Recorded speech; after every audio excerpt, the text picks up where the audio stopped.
candidate forum for City Council. We appreciate everybody coming here tonight. My name is Jason Plotkin. I'm the CEO and managing attorney of the Pinder Plotkin legal team, also a board member of the Laurel Board of Trade. I also have the honor of being the chair of the candidates committee for the Laurel Board of Trade to put on this evening's festivities. Our moderator for this evening is Pamela Hunter. Pamela is well experienced. She has handled several of these debates and forums in the past.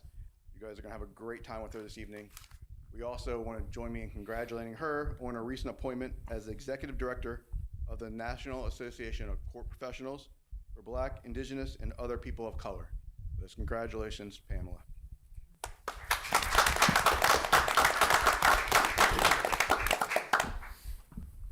I'd like to remind everybody that closed captioning is being provided. You can go out those doors to my right to the passport office, and they'll be on the television, and you'll be able to read all the festivities for this evening and all the candidates' questions and responses. I would also like to make sure I mention a couple of disclaimers. No candidates have prior knowledge of the questions, as the Laurel Board of Trade is a nonprofit organization. We take no stance on any of these candidates. We are putting this together as a community service to our community. We do not endorse any of the candidates. The questions have been selected by the residents of the city, the Laurel Board of Trade, the Candidates Forum Committee. Questions have been submitted online, through email, and other means. Everybody also has a note card on your chair that's attending us live in person. You can take out the pencils and the note cards. We ask that at 7:15 you start to hand the note cards down your aisle or look for a member of the Laurel Board of Trades. If everybody that's a member of the Laurel Board of Trades, could you raise your hand here? So look around. If you see anybody on there, you can hand them a card, and we can gather at 7:30 during the break to facilitate the additional questions for after the break. That way everybody has an opportunity to expand upon any answers they heard during the first portion of this evening's program. I would like to thank the City of Laurel and Laurel TV. A tremendous amount of effort goes on behind the scenes to get ready for this evening's events, during the event, and after the event. So thank you to everybody.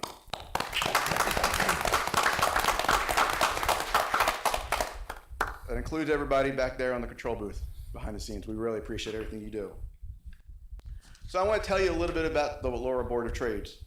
We are a membership that's mostly comprised of businesses in Laurel, mostly small businesses. We are the forefront of most of the major events that you enjoy in the city. The Main Street Festival brings over 50,000 people to the area. It's a tremendous event. It's become a staple throughout the whole community. We have a back to school drive. We have a Riverfest Family Fun Day. Holiday decorating contest is coming up soon. Follow us on social media to learn more about that. We have various business forums like this forum throughout the year. We also have one of my favorite events coming up soon. Thursday, October 26th, Trick or Treat on Main Street. Make sure you bring your kids. It's a great family-friendly event. The businesses are all supporting it. There'll be plenty of pictures and information on social media.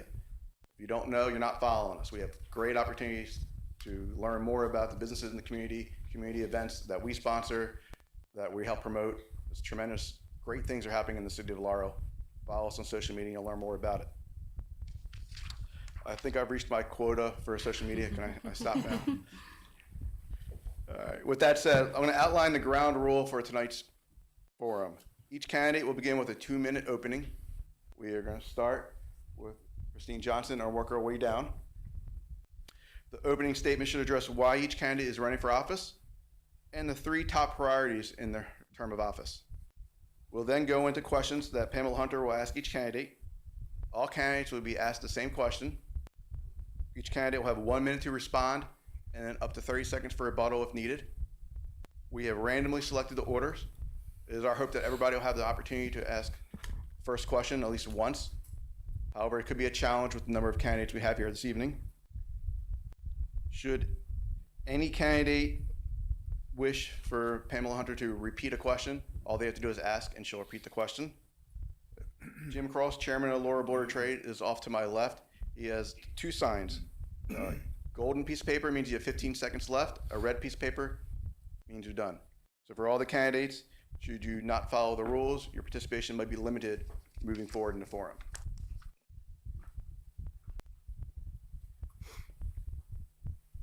Closing statements will be given in the reverse order of opening. So regardless of where we end questioning, when we start for closing statements, it's going to pick up on the reverse order. Now, again, questions are going to be asked in random, and we're going to try to do our best to incorporate all the questions that are giving us here today on site, as well as through email. If you don't know the email address, you can go to the Laurel Board of Trades website and look for the email address. There's information right on the homepage of how to submit questions. You can look for our most recent social media post, comment, or send a direct message to us if you don't want to have your name publicly associated with your question. We have 11 candidates running for office this evening. That's a lot of candidates. Just for 5 city council positions. 2 candidates will be elected for Ward 1, 2 candidates will be elected for Ward 2, and 1 candidate will be elected for at-large. Unfortunately, this evening, Connie Lucas was unable to attend. She is not feeling well. Her nameplate has been left up there, but she will not be available to answer any questions. If you're a registered voter in Prince George's County and reside in the city of Laurel, you're already set to vote in the upcoming election. You can follow us on our website, on social media, on the city's website to find out more information about early voting and voting. We're going to have a break at 7:30, and at this point, I'm going to ask the candidates to begin their opening statements and to introduce themselves. So you can please, Ms. Johnson, you can address the court. All right, thank you. Well, good evening, citizens of Laurel, family, friends, neighbors, those of you watching online, and all of you who took the time to come out tonight. I would like to thank the Laurel Board of Trade for providing this forum where we can showcase how we plan to represent you, the constituents of Laurel. And also I want to thank Laurel TV again for your participation also.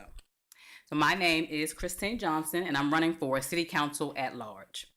You know, I'm running at the heart of it all because I care and I want to serve. Having lived here for a little over 20 years, raising a family here, and working in the city for 9 years, I believe I'm equipped to serve this community and make a positive impact. I will bring a new energy and a fresh, open perspective to policies and decisions that directly affect us as a community. Although all areas are important, the 3 top priorities that I would like to focus on during my term would be transparency and accountability in all aspects of city government. We need a government that is open with information about things such as how money is handled and how decisions are made. Another issue would be taking care of our vulnerable citizens, and that would include seniors, children, homeless, and the disabled, and provide them with resources and services so that they remain productive citizens. And lastly, I want to make sure the city remains a place where you actually want to live, work, and play. We have that motto, I love it, I stand by it. But that involves making sure different types of housing options are available and affordable. Living wages are being given so that people don't have to choose whether they eat, whether they have shelter, or whether they can buy clothing. And we will provide programs and incentives that attract a diverse group of people and businesses.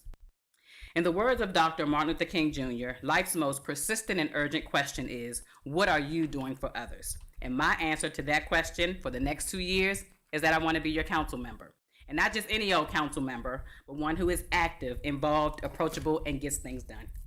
Thank you.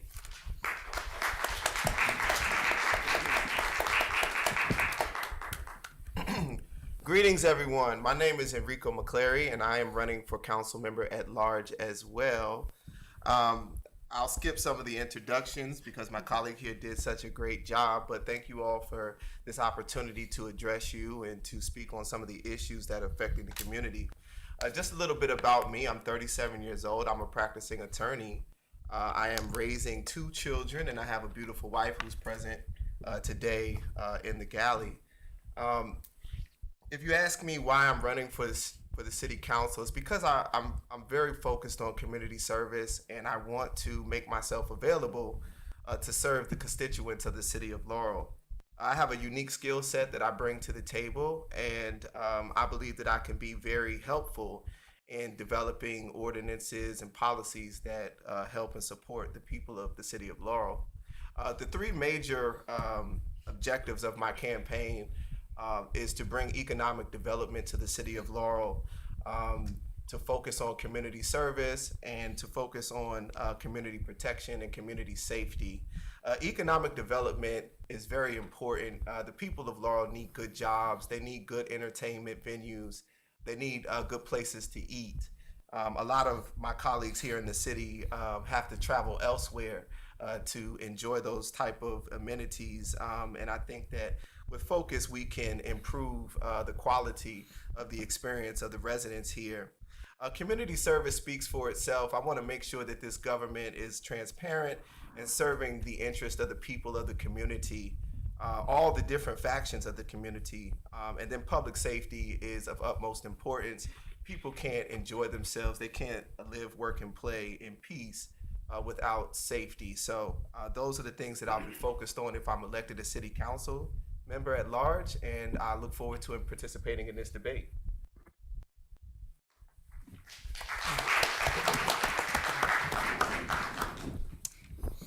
Hello, my name is Adrian Simmons, and also running for the at-large position. Part of the reason why I'm running, there's a number of them, but one of them is as a kid growing up in Laurel, that there were folks, adults around me who helped create the environment that I grew up in. And now that I've got kids of my own, 6, 3, and almost 2 years old, I want to be a part of creating that community for them and for all the kids and the individuals that are in Laurel.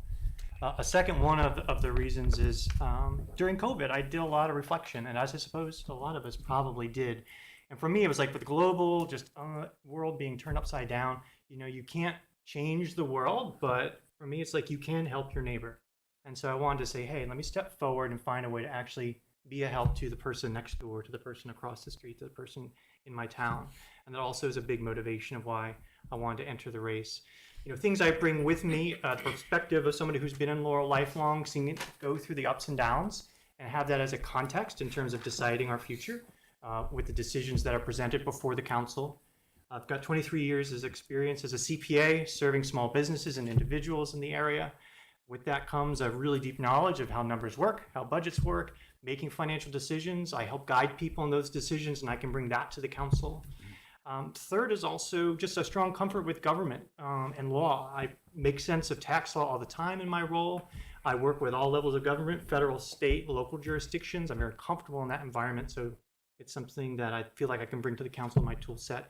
And then service in other areas on the Board of Trustees Scholarship Foundation for the Maryland Society of Accountants, the Financial Advisory Council for a church and other nonprofits, all those things I bring together. So looking forward to sharing about being a small business champion, flourishing families, and promoting resident-friendly policies as we go on tonight.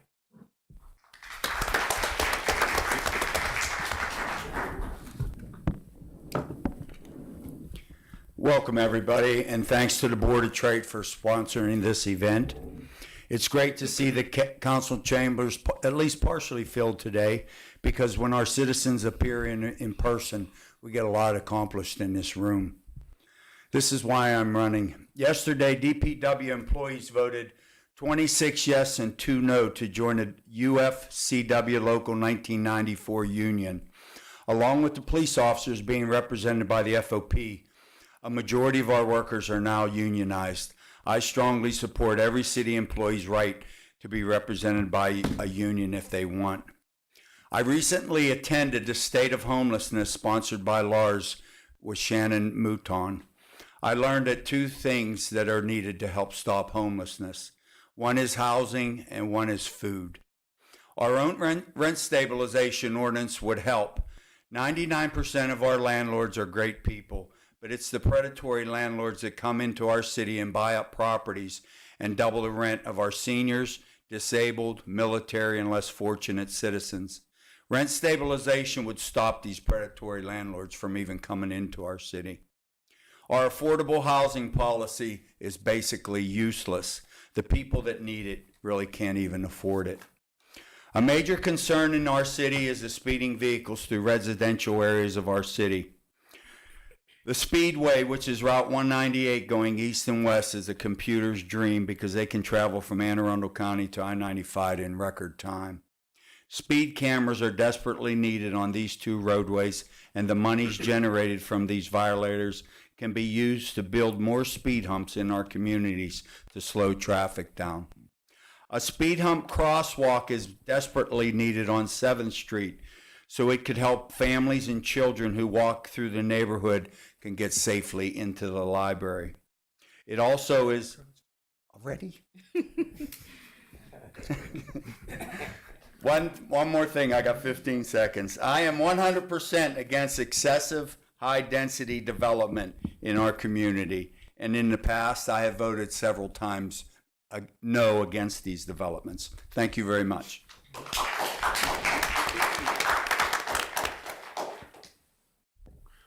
Good evening. Thank you, everyone, for being here tonight. I hope you're ready for a long night. Hopefully, we can keep you guys well informed and things move along quickly for all of us.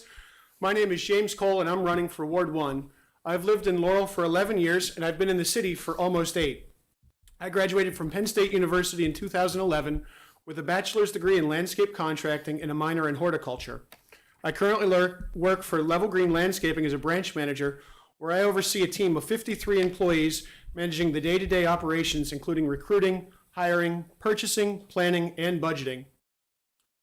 While on City Council for the last one term, 2 years, I have had several leadership positions, including 2 terms as the President Pro Tem, Chairman of 2 city committees, while serving on various others. I have familiarized myself with each of the various city departments and formed strong working relationships with the various employees. While on council, I have supported expanded tax credits to veterans, first responders, and senior citizens. I've worked to expand city services without raising property tax rates, and I've worked to move forward with a community-based animal shelter. I've completed 3 FEMA trainings offered as part of the city's emergency preparedness plan. I've also completed all the core courses for the University of Maryland's Academy in Excellence in Local Government. I'm running to continue representing, serving, and helping the residents of Laurel. I pledge to work together with the next mayor and city council to continue moving Laurel forward. I believe in keeping our property taxes low, increasing our sustainable initiatives, and working to make our communities safer. As Mr. DeWalt mentioned, we do have a speeding problem. We have some other issues going on, and I want to work with our council and the next administration to make sure that these are being addressed. I want to thank all of my supporters as well as the residents that have offered me hospitality while I'm knocking on doors. If you would like to learn more about me that you don't learn tonight, please visit coleforcouncil.com or email me at james@coleforcouncil.com. Thank you.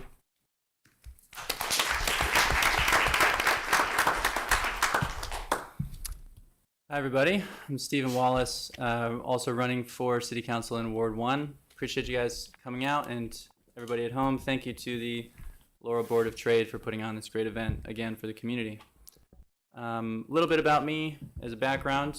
I'm married to my wonderful wife, who's also here in the audience.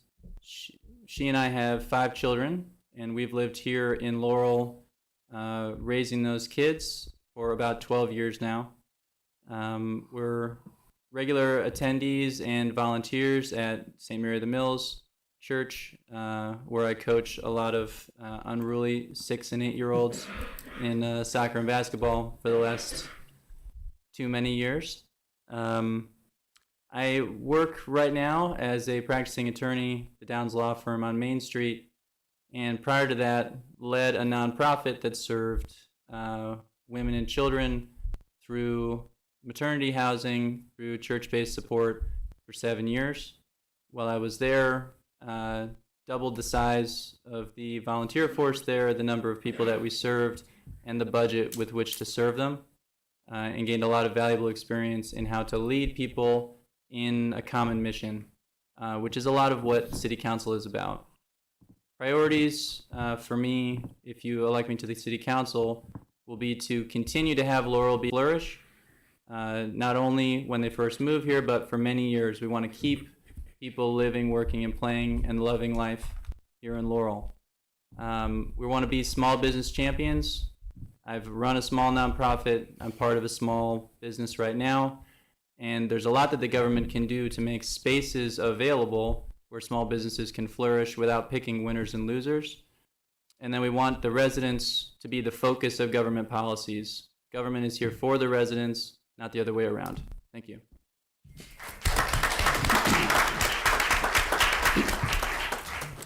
Good evening, everyone. It's my pleasure to be here. My name is Kyla Clark, and I am running to ensure that we have diverse representation, including a female leader on the City of Laurel Council. I have been a proud resident of the City of Laurel for 9 years. I have a dedicated track record of civic involvement since 2018, serving on 2 city advisory committees, including the Persons with Disabilities Committee, and I am now the Vice Chair of the city's Environmental Affairs Committee. My education includes a master's degree in international marketing and global business, an extensive experience in local, county, and federal government on Capitol Hill, leading union negotiations, board governance, and being an entrepreneur. My priorities include being a strong advocate to advance public safety. I understand clearly that a safe city is a prosperous city. I also want to be a driving force behind improving our local economy and thriving businesses. Transparency and accountability in local government are also among my top priorities. I believe that an open and honest government is the key to building trust, and the voices of the people must be heard and respected. With me on the City Council, you can trust that I will tirelessly work to build a more prosperous, safer, diverse, and transparent community for all of us. Thank you.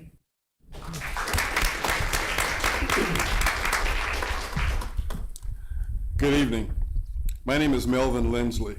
I was born outside of Nashville, Tennessee, and I was educated in the Nashville-Davidson County segregated public school system throughout high school.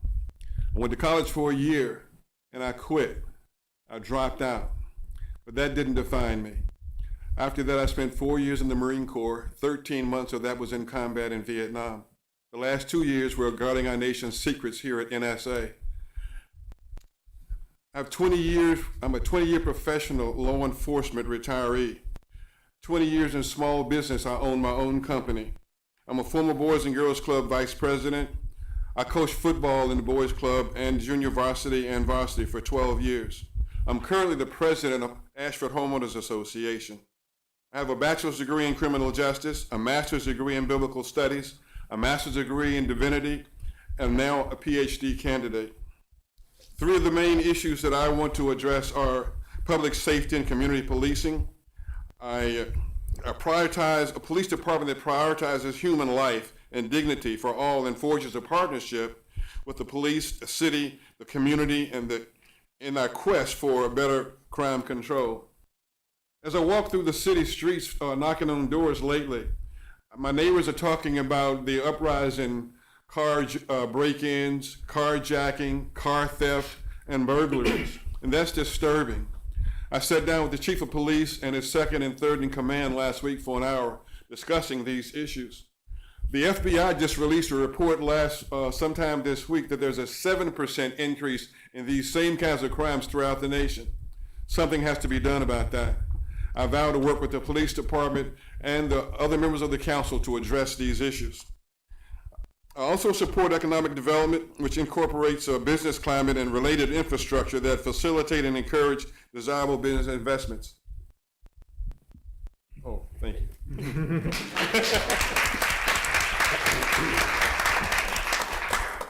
I'm gonna say good evening. My name is Thomas Matthews. I'm your best candidate for Ward 2 City Council. As a law resident for 62 years, let me say that one more time. As a law resident for 62 years, I am a man of integrity, determination, commitment, and honorable character. I'm running because I have the love, compassion, and empathy to serve people. I am a part of two organizations that defines who I am. I currently am the commander of the oldest African American Legion Post 235 in Beltsville, Maryland, where veterans and their families are the focal point. I currently serve as the chairperson for the oldest and currently the longest active historical event in the city of Laurel, which is St. Mark's Emancipation Day celebration, which dates back to 1905. I currently am employed with the Howard Funeral Home for many years as a manager and a funeral director. So again, I say I am running because I have compassion, I have love, and I have empathy to serve people. My three priorities are: one is improve better programs for our youth, more summer jobs for our youth, and better services for our seniors. Again, my name is Thomas Matthews. I am your best candidate for Ward 2. Thank you.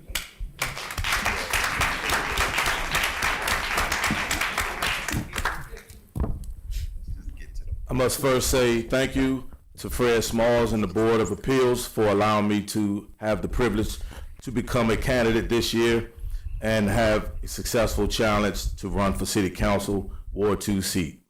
I must say that I am the advocate for Laurel's voiceless. For so long, our concerned citizens have been under the impression that they have no say. I wish to bring an end to this by being the voice of the people. I wish to bring their ideas and concerns to this Joe Robinson Laurel Municipal Center and bringing ideas of safety for our families and our families' properties and possessions. As being a successful businessman on Main Street, I have seen with my own eyes and heard with my own ears concerned citizens say that the only time most candidates patronize businesses on Main Street is when they need a vote. I challenge to change this. Let's make Laurel one Laurel by truly developing Main Street to its grandest by working with developers and property owners with innovative ideas. I plan to educate myself to be a great councilman, but first we must be true to ourselves and not letting developers do what they want to do here. The city of Laurel is not reaping the benefits that we truly deserve. We should be able to find new ways to reduce taxes since they have been set the same for so many years, and learn to raise funds to provide better benefits and retirement for all city employees. These are our concerns that I bring, and this is why I have been chosen to run. I am Jeffrey Mills for City Council Ward 2. Thank you all for coming out and watching.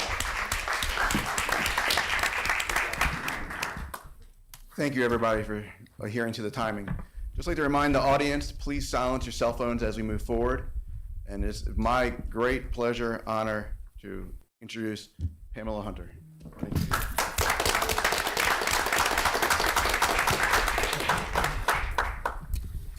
Good evening, everyone. Good evening. Make sure I adjust this. It is my absolute pleasure to be here with you again for another candidates forum. I want to remind the candidates that for each question asked, you will have 1 minute to respond.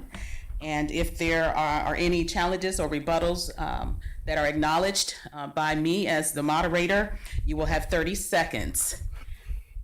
I think Mr. Cross is the most important man in the room tonight. He has a very tough job. But from the introductions, it seems as if he's doing a great job. So please be mindful of the signs to remind you of the times.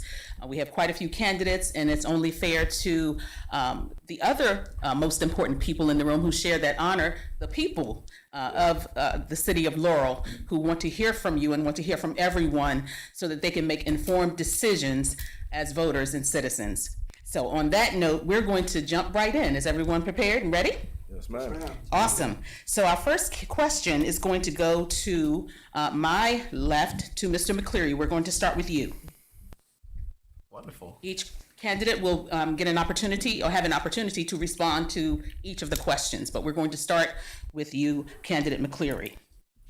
In light of rising concerns about safety in certain areas of Laurel, how do you propose to strengthen community policing and foster a closer relationship between law enforcement and residents?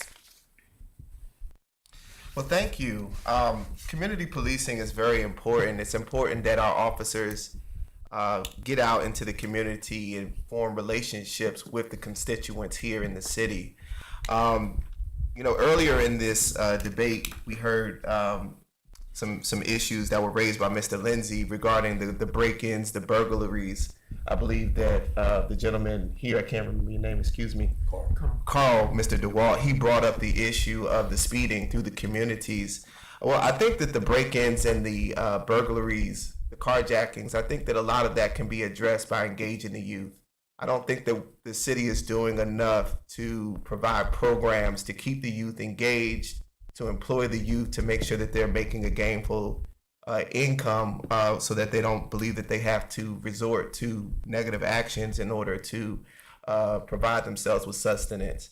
So it's very specifically, I would want to make sure that the police have adequate funding, that we're working closely with their union to provide them with the job training and the safety that they require. Thank you. Thank you. Candidate Simmons, we're going to ask you to respond next. And if you need me, as we get further down the road, if you need me to repeat the question, don't hesitate to ask me. Sure. Thank you. So about community policing in relationship with law enforcement. So I also had the pleasure of meeting with our chief of police and deputy chief and major about different topics of how we keep Laurel safe. One of the things I think that was really key that they shared was that there's an analytics team that they've been growing within to be able to identify trends as things like this start to happen, to be able to respond more quickly. So supporting that movement within. And there's many, as far as relationships with police, there's many good things I think I've seen and been to, like touch a truck with a kid, getting them to meet police officers. So I think we want to continue that and even look for more opportunities, but building that trust and rapport between the police and the community is absolutely critical and something I'd like to see continue. Thank you. Candidate DeWalt? I have a little experience on the community policing part. I was a police officer for 28 years in the city of Laurel.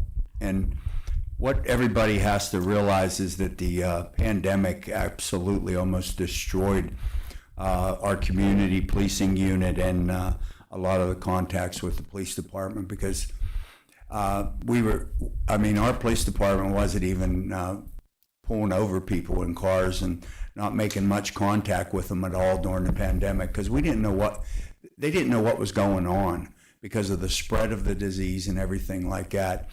But it's coming back, just like with COVID. We almost got rid of COVID. It's still around, but it's coming back, and the fostering the relationship and the community policing is definitely coming back. I guess they could be maybe the police department could be a little bit more vigilant in getting this out in the news media and things like that. But it's definitely going to be coming back, and you'll see it coming very quickly as far as the community policing part goes. Thank you. Candidate Cole?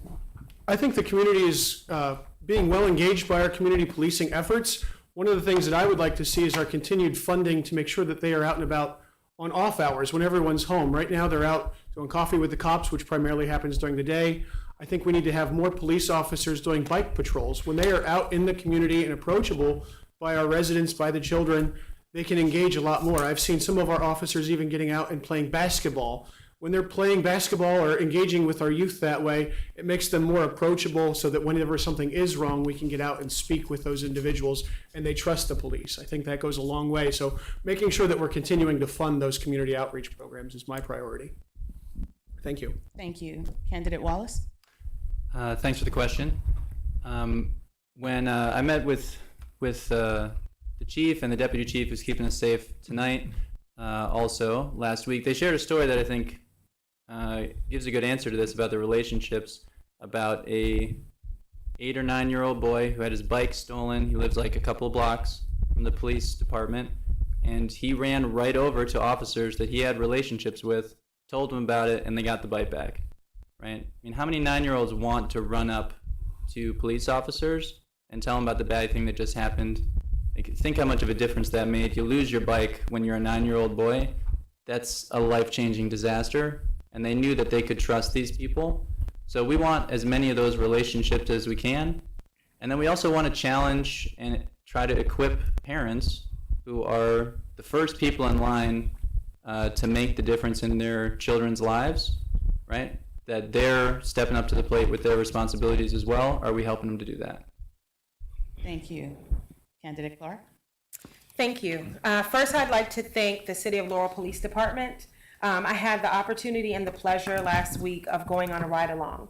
Officer Dickerson was my supervisor for the day, as I call her when I see her. We went around and did calls within the City of Laurel, even at the place where I reside. And just to see how much the police department responds to people with requests that I had no idea they would even touch or handle. It was definitely something to be proud of. I also really appreciate the community engagement that they do. We stopped by St. Mark's Church and we had coffee, we had donuts with the congregation, and it's really important to have that engagement, not only with the community, but actually the youth. I'm not sure if anyone remembers back in the day, it was DARE. That's where you started to know about police officers, and that's where you got comfortable with them. But I also think it's a part of the community as well. We have to have neighborhood watch groups again, and it has to be a part of our DNA to care about our community as well. Thank you. Thank you. Candidate Leslie. Thank you.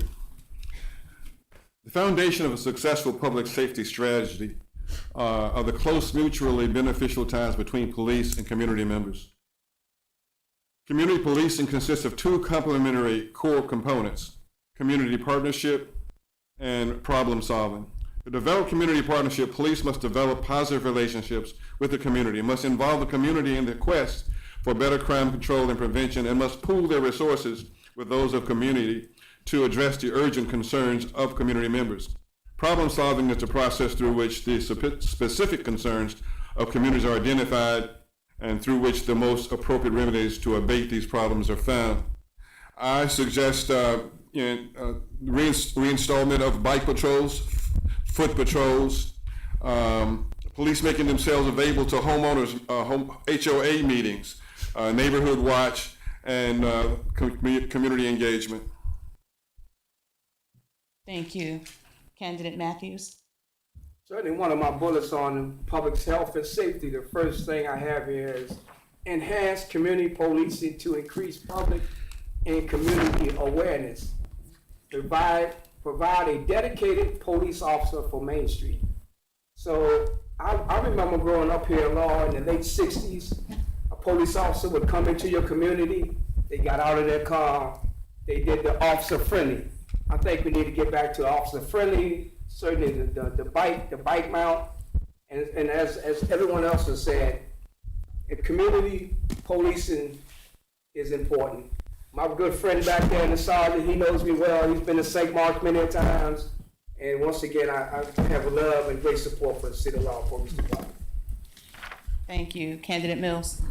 Thank you for the question. We have federal funding in the city budget to create a dome of protection, is what I advise, over the city. A dome of protection that would provide Ring cameras for every home and GPS devices for cars left out on the road and our driveways. At the Duval apartment, there was a shooting, if you haven't heard about it, and there was a young lady that had got shot 5 a.m. And I saw personally, as I stood there with the chief and the deputy chief, that the manager handed over a USB drive of the cameras in that area. And so we have a responsibility as citizens to be proactive instead of reactive. And that's what I propose. Thank you.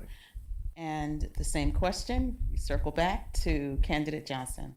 Thank you. So I do also want to appreciate the work of the City of Laurel Police Department. They do a great job with community policing and having events to make themselves aware of the community. So I think that we should continue to do those programs.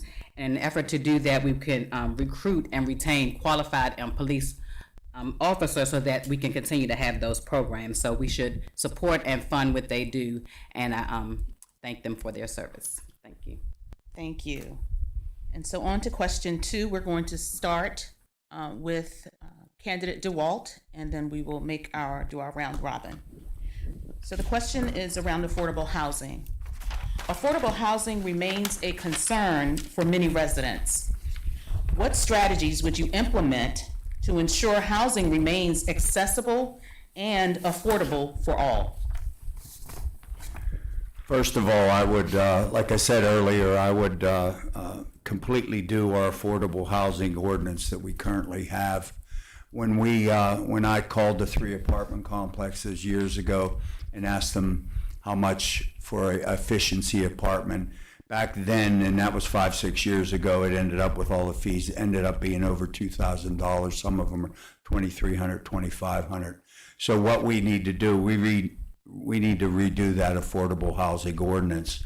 And like I said, with the rent stabilization will help keep these predators, landlords from coming into our city and raising people's rents, and keep the rents at somewhat of a moderate thing. And then with developments as they come in, we should make a certain amount of houses that might be a little bit smaller, but they would be a lot, and we would determine that they would be a lot more affordable for our residents. Thank you. Candidate Cole. Housing is a really complex issue. All the way back to 2008, our city master plan addressed that we have a lack of housing in the city of Laurel. The National Capital Region is lacking about 70,000 homes per year. To address this, we need to build more. And how do we do that? We need to make it easier for people to come in and add affordable housing options. I believe we need an affordable housing overlay so that if you want to build a 4-story apartment building, but you want to include affordable housing, maybe there's something on our overlay that if you are guaranteeing that a certain number of units are going to be added that are affordable, it makes it easier for you to expand the height of that building and cut some of the red tape. The faster we have more houses, the more we can add to our comprehensive affordable housing options. Thank you. Candidate Wallace. The essential problem here is supply, right? It's a really good thing that there's a lot of people that want to live here. We live here, we think it's great. Other people want to live here because they think it's great. But that leads to higher prices, right? And we're seeing that not just here, but everywhere in the region because it's a popular place to want to live. So we have to make it easier and more attractive for people to want to build. We should try to develop that building around the traffic corridors and the train station that will not spill over into greater traffic in the neighborhoods and into streets that can't handle the traffic. But where we have corridors that can handle it and the train station that can handle it, we should be encouraging higher density building so that the supply can go up and the prices can eventually go down. Thank you. Candidate Clark. Thank you. I noticed recently on September 19th that the City of Laurel Planning Commission added their first for sale housing language into the city code. This includes a minimum of 50 single family detached townhouses, condominiums, that will also be under the affordable housing program. What I think that we can do about that, in addition to what they're working on, because solving the affordable housing issue in the city of Laurel will require a long-term commitment, comprehensive strategies, and strong collaboration between all sides of the government, the private sector, and the community. We can utilize land banking to acquire land for future affordable housing development at reasonable prices. We can also provide and promote home ownership programs and encourage the development of mixed income communities to avoid segregation and promote inclusivity. Thank you. Thank you. Candidate Leslie. I believe that housing is a human right. The city of Laurel should ensure high quality, safe, fair, affordable housing for all its citizens. This includes affordable housing dwelling units intended to assist with housing needs of young adults, of modest means, forming new households, public sector employees in moderate income ranges, senior citizens with consequent fixed or reduced incomes. But this is not going to happen unless it's strategic and it's intentional. So I support efforts by the City Council to involve strategies that will place these homes, housing in strategic areas so that these levels of people will be able to have a place to live. And also the rent control should be handled by the city rather than the county. Thank you. Candidate Matthews, same question. Certainly, I think we should currently look at our current affordable housing ordinance and make sure that it's suitable and it's good for the residents of this city. Also, I think we should tap into our resources at the federal level, the state level, and county level to see what information that we can get to help our affordable housing here in the city. Thank you. Candidate Mills. Thank you. The problem that we have, again, as I mentioned about the developers. I live in the West Side community come and visit the West Side community, straight down Van Dusen, make a right on West Side.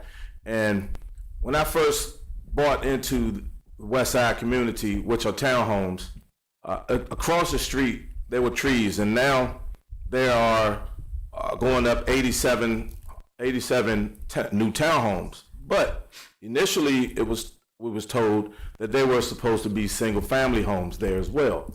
But right here in this very room is where I came and fought against Strip Matter, that they changed the plans because they wanted to build more townhomes. And so these townhomes started at $500,000. So where's the affordability that we're talking? He just mentioned about quality homes. These are quality homes, but the city here, this administration, old administration, has been keeping those who can afford these homes or can't afford these homes left out. Thank you, Mr. Mills. Thank you. So it's interesting that this question came up. Working for the city at the front desk, you get a lot of calls about affordable housing and people needing help with homes. And it would transfer them back to the Department of Economic and Community Development. But I found that, we don't have a specific department that focuses on that. They would tend to send people to Prince George's County. So I think first we need to have a dedicated department, or at the very least a committee, who can focus on the affordable housing options that will be available to our residents. And then we would write the ordinances that would make the developers aware of these things going on. And then, like Mr. Mills said, when the developers come into the city and build, make them keep their promises. We have to enforce those things. So I do believe that's what we can do to help in affordable housing. Thank you. Candidate McCleary, same question. Thank you for the question.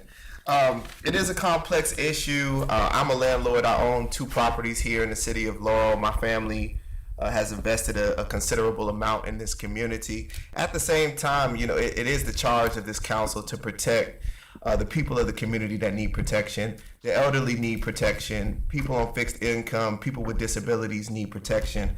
I'm all for adopting policies that mirror what has already happened in Prince George's County in terms of rent stabilization. I also agree with some of the comments of Mr. Cole that we do need to increase the supply.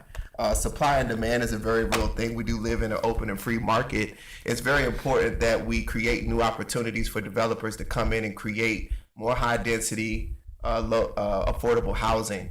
I think one thing that we could do to increase more opportunities for bringing more housing is to annex the Conterra area into the city of Laurel's jurisdiction. I think that if we could, that's a great opportunity to bring more development to this area and more economic development as well. Thank you.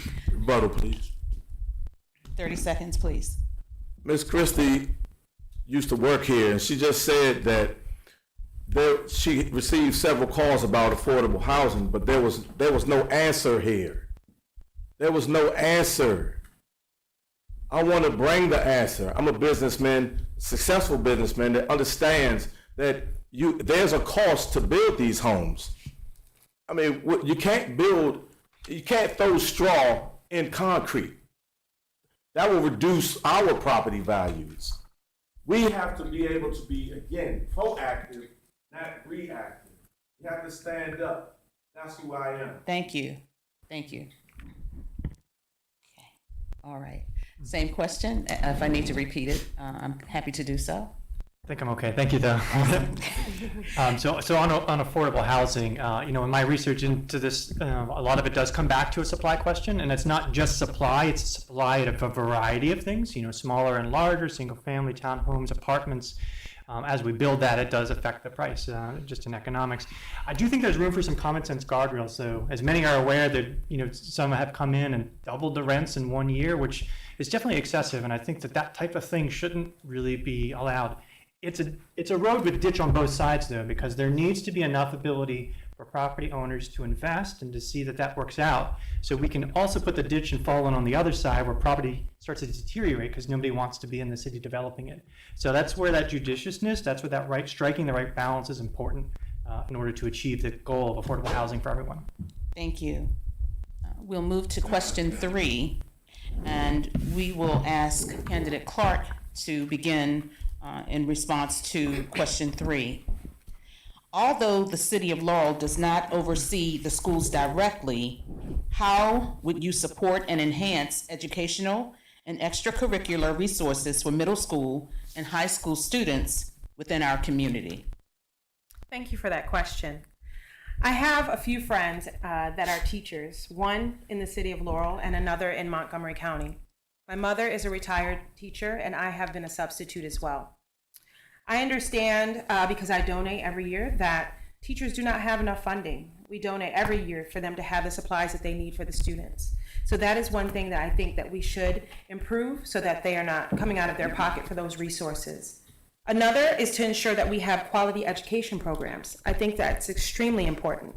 Also investing in early childhood education programs, promoting STEM, also teacher recruitment and retention, designing strategies to attract and retain highly qualified teachers, collaborating with local community colleges, and continually assessing the effectiveness of educational programs and policies, seeking feedback from students, parents, and educators. Thank you. Candidate Lindsley, same question. Thank you.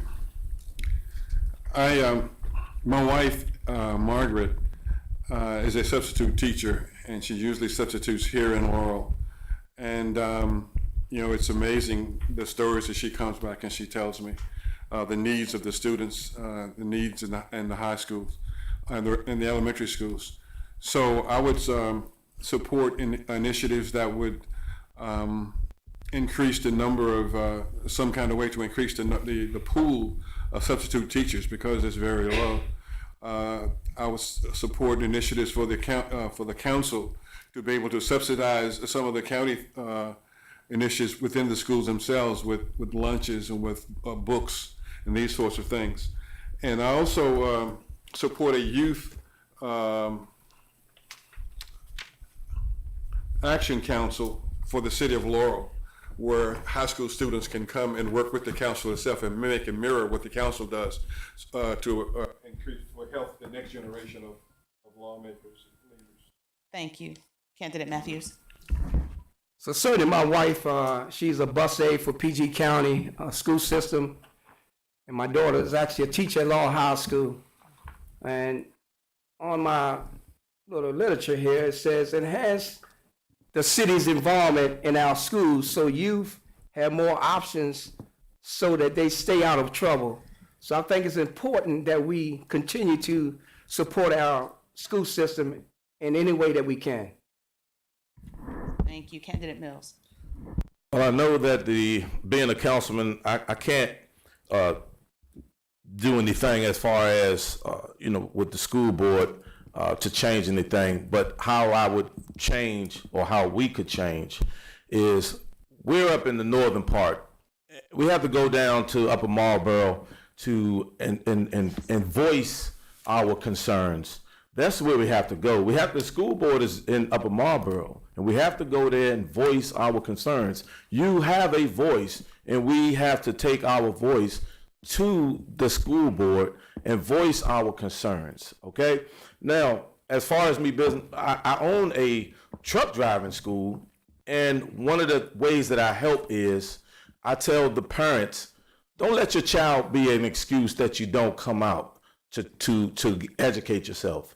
Bring your children in the mornings, in the evenings, and even at night.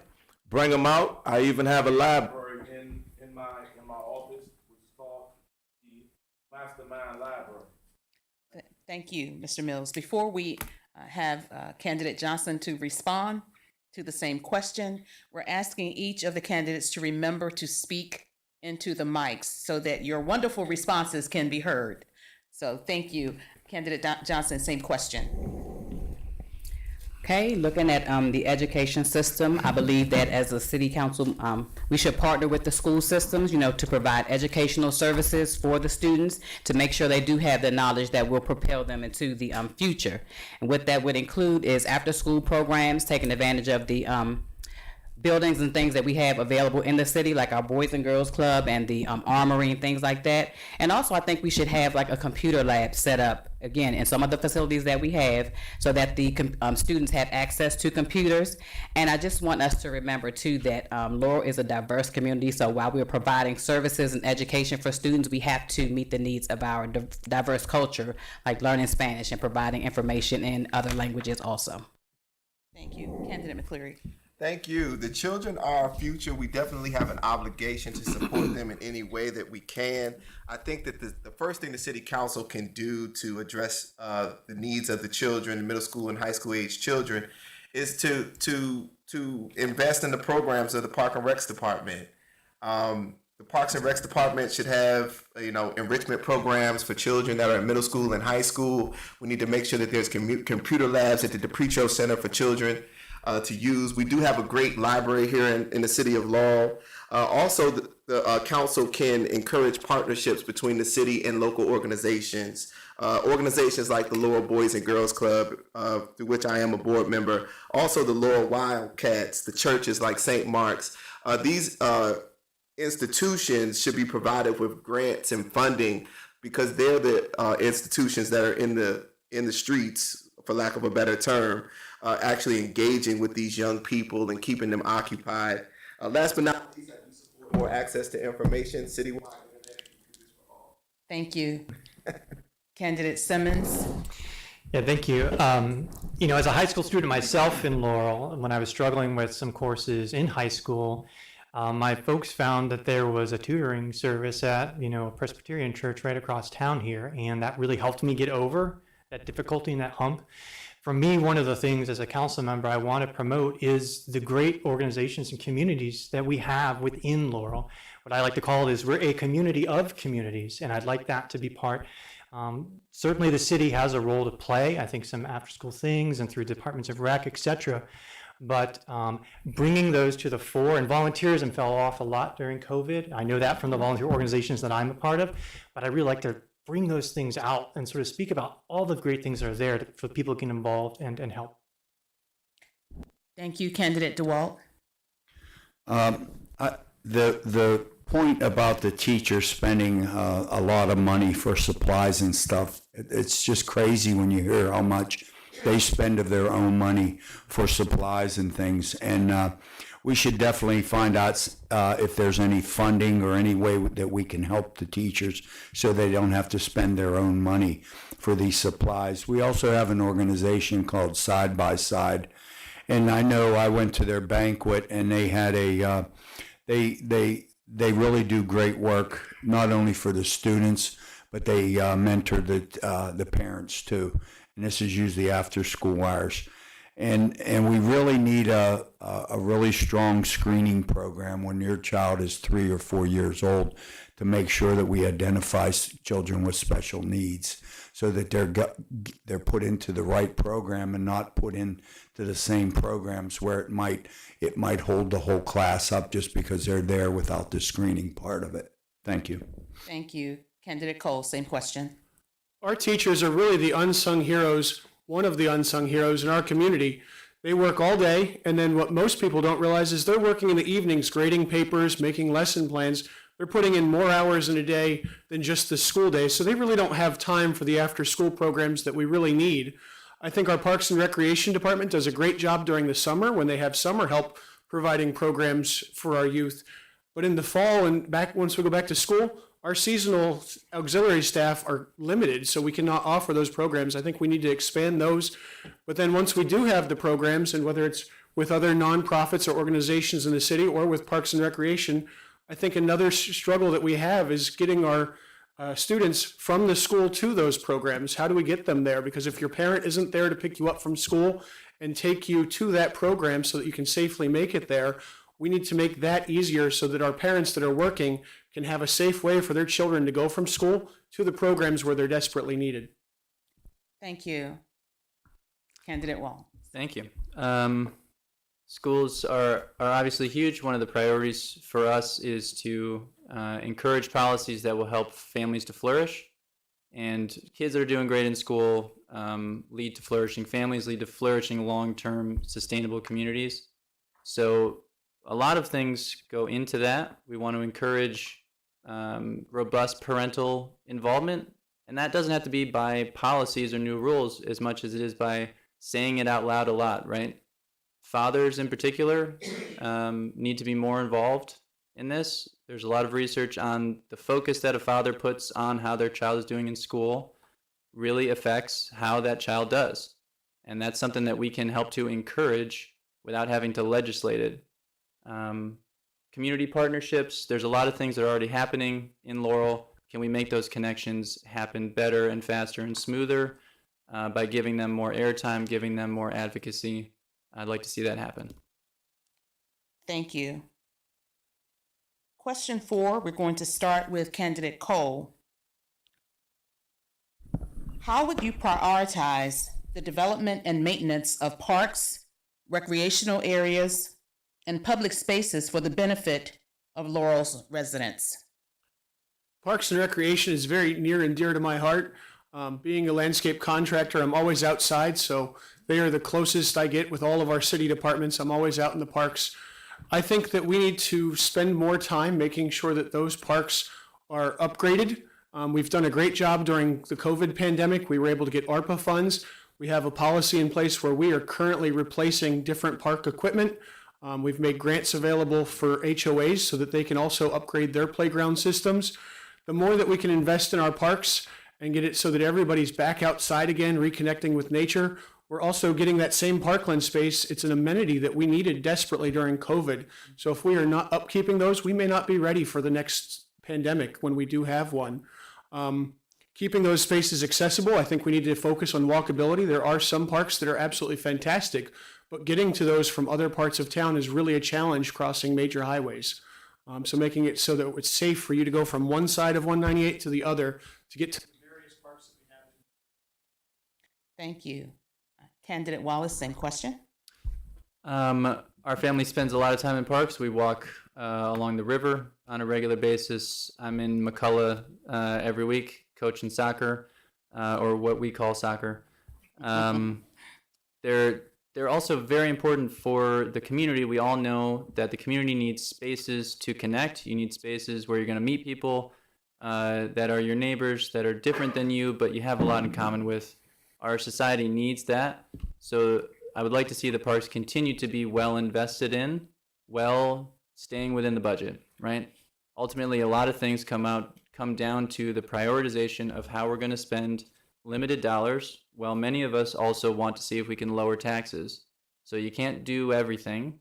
When we are going to spend money, we should try to spend it evenly across the city, and we should try to spend it with a long-term view in mind of fewer maintenance costs so we can spend more for more people. Thank you. Candidate Ward, same question. Thank you. I would say definitely providing funding for parks and recreation. We've had many conversations in regards to the traffic here in the city of Laurel. But I think that if we start encouraging walking, cycling, electric vehicles, things of that nature, also being in the parks as well, the traffic will start decreasing. Also connecting the trails. I know that that's something that a lot of residents have been discussing as well.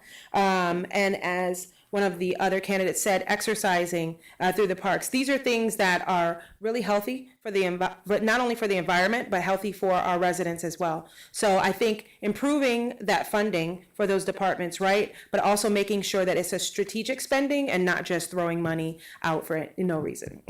Thank you. Thank you. Candidate Lindsley? Could you repeat the question, please? Absolutely. How would you prioritize the development and maintenance of parks, recreational areas, and public spaces for the benefit of Laurel's residents? Thank you.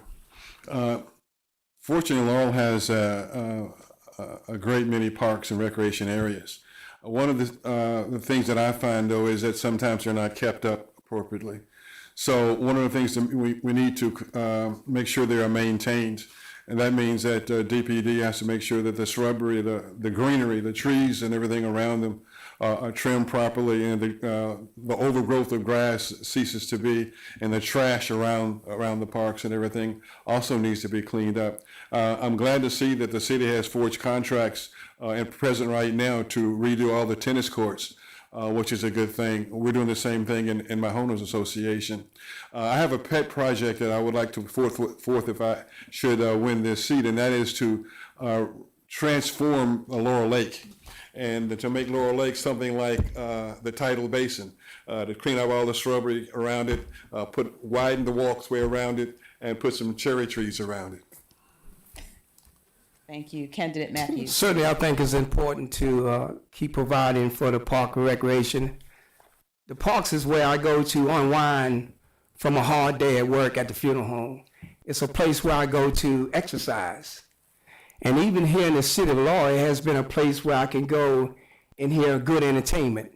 So I would indeed say it's important to keep funding the Park and Recreation Department.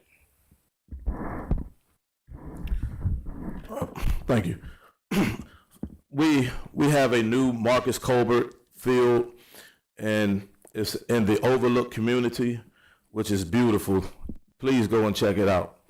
And I would like to thank the mayor and the city council for this project. This is something that I've been really fighting for a long time, to show my concern and love for Marcus Colbert.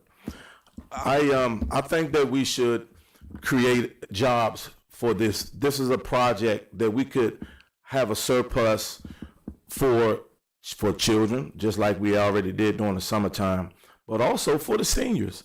I've owned a landscaping company, Monumental Landscaping, for 20 years, and that in the past was something that I really loved to do. And there are a lot of seniors who love planting and shrubbery and everything, and we could teach the children. So we can use the seniors to teach the children and get paid at the same time. Thank you, Candidate Mills. Candidate Johnson, same question. Yes. I believe the Parks and Rec Department, does a really good job with maintaining the public spaces and the parks that we have. They are utilized heavily. I think our constituents take real good advantage of the parks and recs that we have available. What I've learned recently is that we have secured some grants in order to make programs and things available through the Parks and Recreation Department. So I think we should continue to do that, continue to look for funding and ways so we can continue to have those programs so we can educate ourselves. And then because nothing is perfect, recently, and then listening to Facebook and social media and things like that, constituents are concerned about, the cleanliness of the parks, the geese and things over at Laurel Lakes. So just be mindful, listen to the constituents, and make sure that we maintain the beauty of the parks that we have. Thank you. Candidate McCleary, same question. Thank you for the question. I think it all comes down to funding, and then we have to ask ourselves, how can we drive more funding to the parks? I think that one of the big things is we talked about the low supply of housing. As developers come and make proposals to build more housing here, there has to be an environmental justice hook that they have to invest in our parks and recs and in our youth. I think that there's also an opportunity for Parks and Recs, the department itself, to actually put on events that would make it more profitable in and of itself. I think that we could develop the Laurel Lake to have a pavilion that's similar to what's happening in Columbia at the Meriwether Post Pavilion. I think that we should have more concerts. We should have more public events that's going to raise more funds, and those are funds that can be reinvested into our parks. I think that right now we're not being as proactive as we should be engaging the community through the Parks and Recs Department. I think that right now we're just being passive and we're just maintaining what we already have, but there's great opportunities for growth. Thank you. Candidate Simmons. Yeah, a great question. And the answer for me is the priority for Parks and Recreation is high. It's one of the values I want to be sure I transmit to my kids. In August, we took a family camping road trip and went to Niagara Falls and also to one of the national parks up in Canada. And so I think it's really important for a community to have sort of access to greenways. So part of the answer to that is, as development happens, be sure that we're preserving greenways. Part of that is making sure that the Parks and Recs is adequately developed and looking for new opportunities. I mean, I'm an active cyclist myself as well, and I think there's room for improvement on cycling paths around town and creating protected ways for people to walk and cycle and connect to different parts of Laurel. So definitely it's a high priority for me. Thank you. Candidate DeWalt. We already have a bike path from the swimming pool down to the bridge, the southbound bridge, And there's already pictures of, we had a presentation. It's been probably well over a year now of extending that path another 2 miles to go all the way down. There's going to be 2 more footbridges to go across the river, and it'll extend all the way down to 198.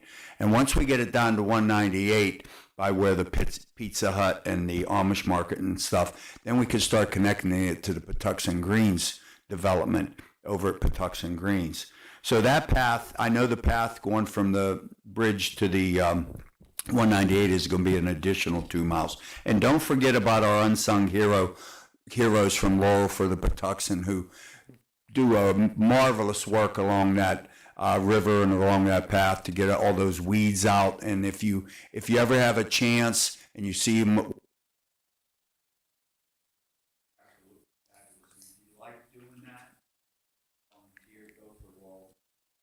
Thank you, Candidate DeWalt.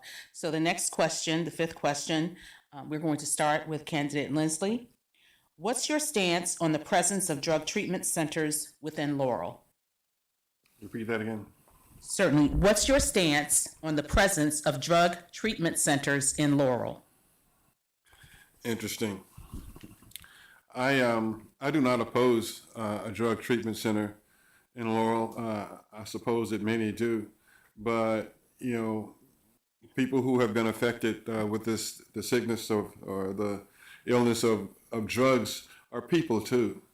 I don't believe that people should be ostracized, or I don't believe because they should not be allowed to have a center in our area. That does not mean that they're going to perform acts that are that it is going to cause a ruckus or cause end up in crimes and that sort of thing. But people need to be helped.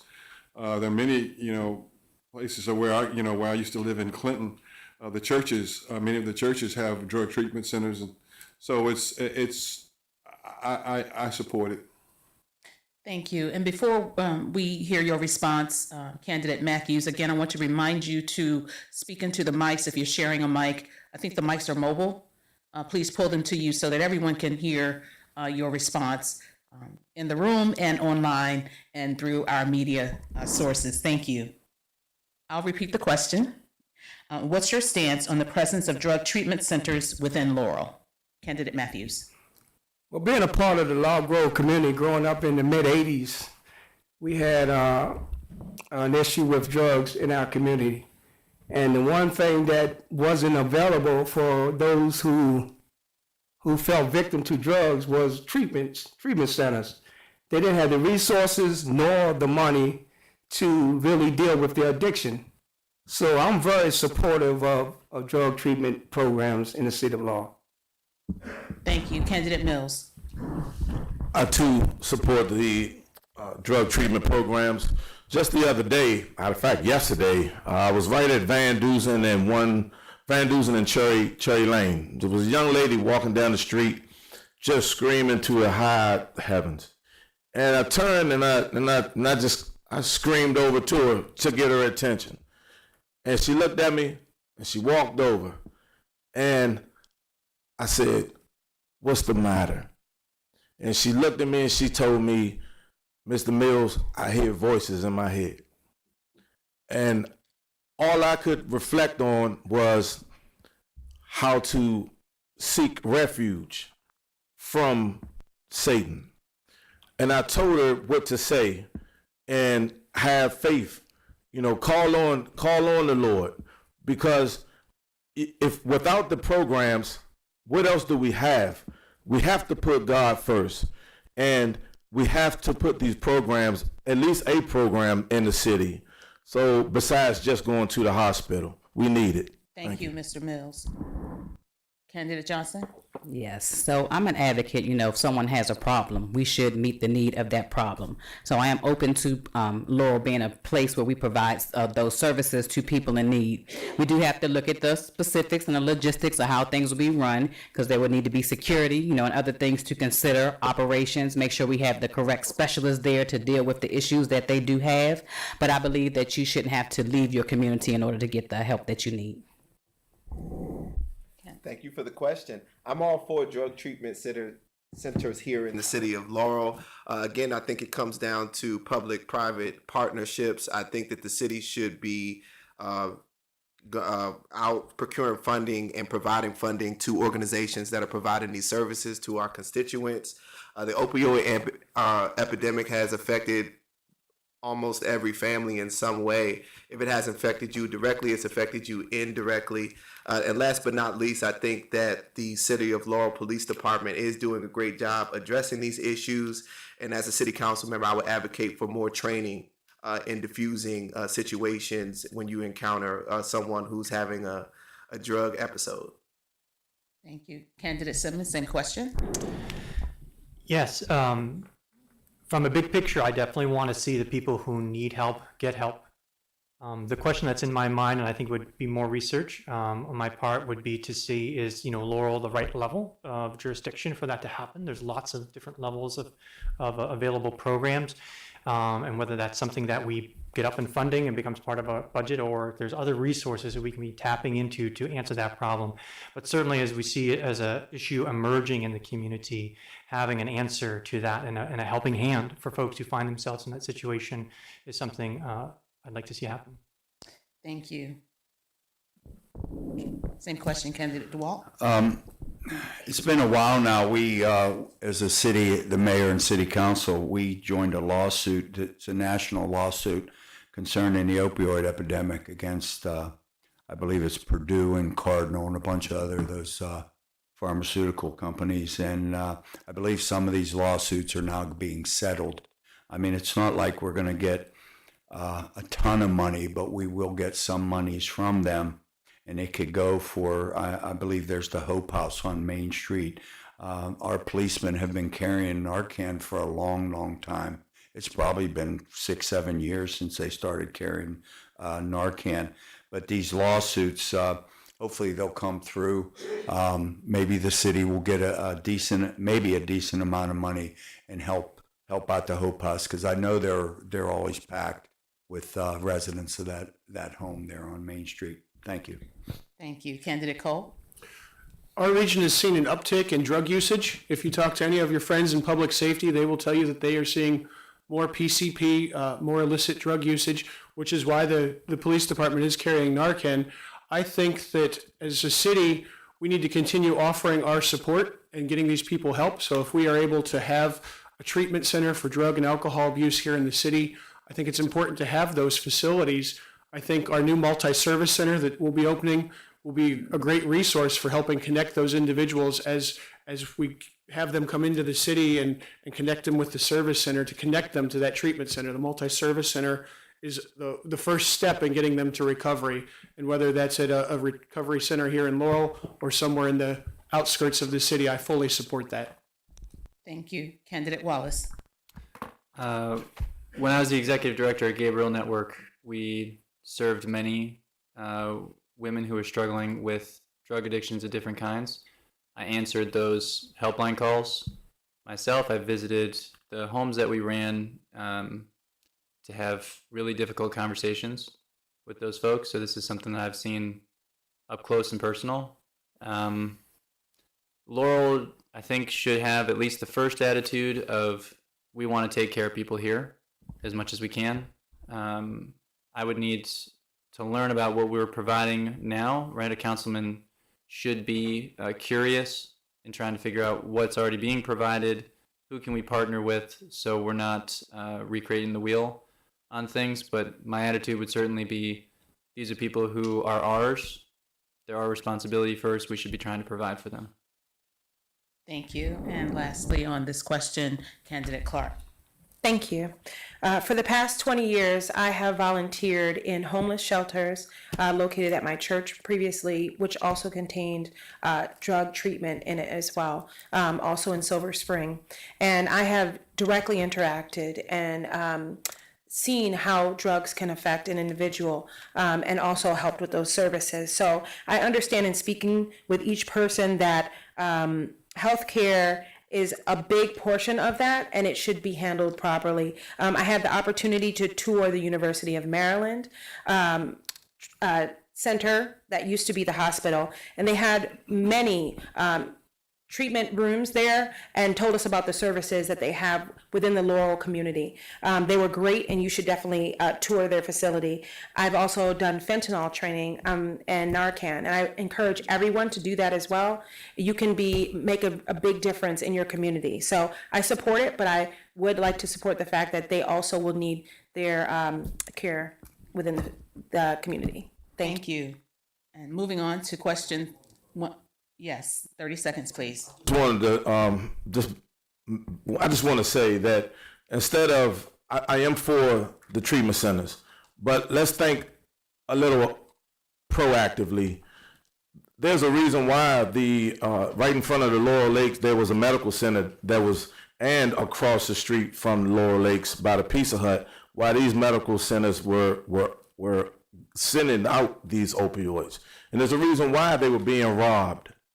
So if we be proactive and police those individuals that are serving the community, that's what we must. Thank you, Candidate Mills. Okay. Moving on to question 6.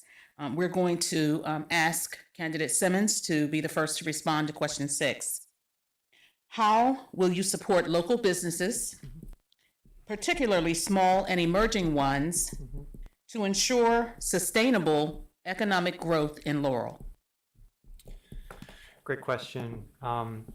As I mentioned earlier, I'm a small business owner on Main Street myself, a CPA, and I advise small businesses. It's already in my thought that should I be elected, that I want to do a couple of different things. One of which is there are many great programs already existing within, but to sort of make them in an easy, digestible format that anybody who opens a new business, here's sort of a one-pager. These are the resources available to you.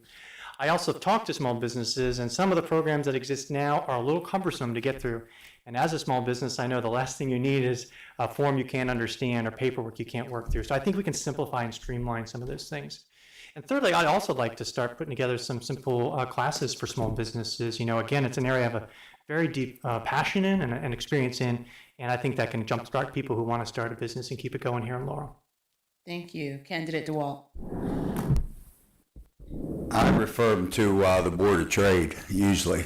When anytime there's a question about local businesses or small businesses, I contact, I either give them the contacts for the Board of Trade or show them where it is or where their office is and everything. Just recently, all I try to do is support local businesses. I just went to Entourage, who just celebrated 8 years. They're a hairdresser on Main Street, and they've been there for 8 years. And I went into their through Maureen Rogers. She told me about it, and I went in there and encouraged them to hang in there. They were hit really hard during COVID and everything, but the main purpose is to support the Board of Trade because that's what they do. Everything's about small businesses with them. Thank you. Thank you. Candidate DeWalt, I can't resist. There's a joke in there somewhere about you visiting a hair salon, but I will let that, I could not resist. I want to so badly, but I'm going to stay informed. Candidate Cole, same question. I would echo what Mr. Simmons said. There are a lot of programs that the city currently offers with grants that just aren't being utilized. We have this money sitting there just waiting for businesses to apply. I think we need additional education to the small businesses and continuing to make it easy for them to apply. A lot of times they have a lot of paperwork to go through. Sometimes they need to go through a different committee or a commission to get this stuff approved. The easier we make the process, the easier it is to give that money to them.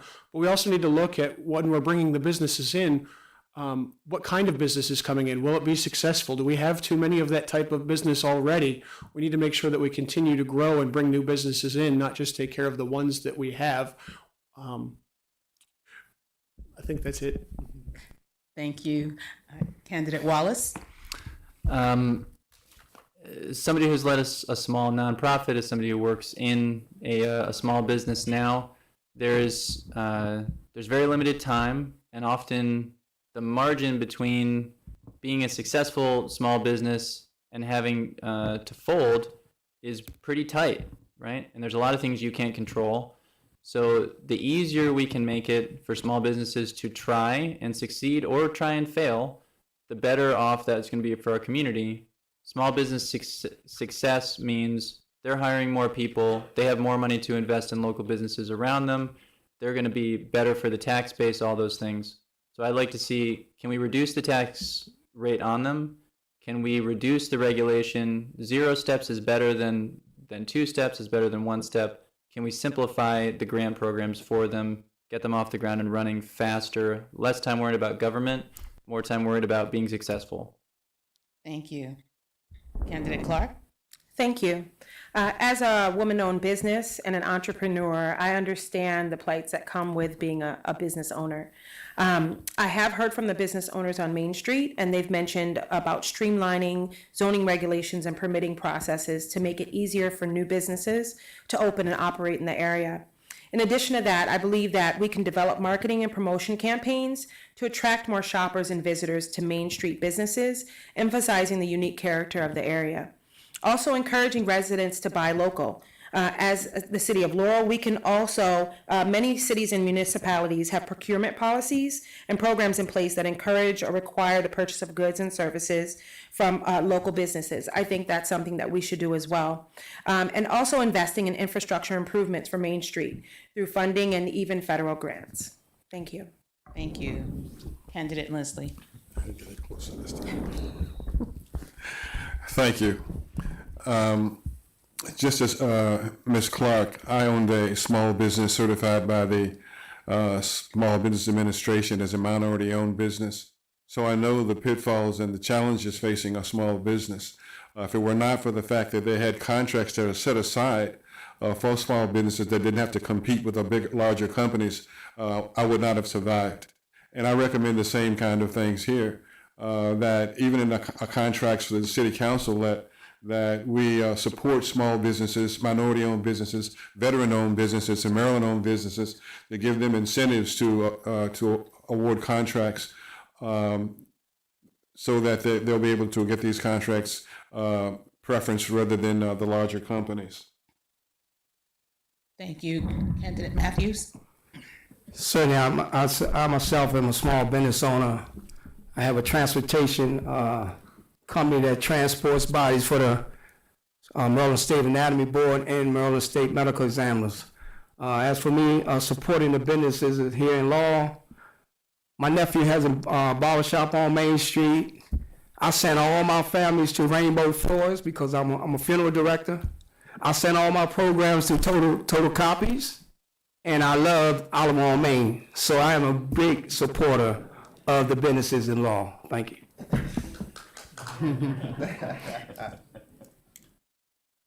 Candidate Mills? My business is on Main Street, and I take my dollar from top to bottom on Main Street. I provide many different classes for small business and finance development and leadership development. Also help people create their own business. I've taught over 20,000 CDL Book Club members how to start their business, not just go with a company, but after they have went with a company, they've started, gained the knowledge, working through a large company. They save their money and then they start their own company. They come back, and all of these people, in some way, in some form or fashion, have spent money on Main Street. And this is what I do and how I do to support Main Street businesses. And I will continue to do that. Thank you. Same question, Candidate Johnson? Sure. And in effort to support the small businesses, I too also have a small business. So I think that the Laurel Board of Trade, like they mentioned, and the Economic and Community Development Department here within the city do a great job in providing resources to small businesses and how to start up a business in the city. Some things that I think that, we can work on to support the businesses would be definitely, like Mr. Cole mentioned, to diversify, make sure we have different types of businesses within the city, not the same businesses competing with each other in small space. Also have some incentives to attract different customers and different businesses to the area, so incentivize them to come here. And we need to, like Ms. Clark mentioned, work on promotion, things that we do have available now, like the Community Access TV and the Laurel Board of Trade has a show that promotes businesses. We continue to do that. And mentioned before, we had it before, briefly, there was a bus to tour right up and down Main Street to tour the different stores and see what was available. I'd like to see that come back so people can have that access. Thank you. Candidate McCleary. Yes, thank you for the question. To reiterate what a lot of the candidates have said, I own my own business. I've been practicing law in my own law firm for 12 years here in Prince George's County. So I'm very familiar with the plights and the different challenges that small businesses face. A lot of my clients are small businesses as well. What would I do to support local small businesses? I would streamline all of the permitting processes. I would make it where the processes are focused on online applications, where hopefully things could get applied for and approved in the same day if possible. We want to provide tax incentives and grants to new businesses coming to this community. We also want to definitely reward people for spending their money locally on Main Street. My family, I have 2 children and also my wife. We love to go to Olive on Main. I got my hair cut this week at the Precision Barber Lounge on Main Street. We eat barbecue at Red Hot and Blue. And my kids, they have glasses. We get our glasses from the glasses shop on Main Street. So we'll continue to do those things. And as a city councilman, I'll do everything I can from the internal government side to streamline things for small businesses.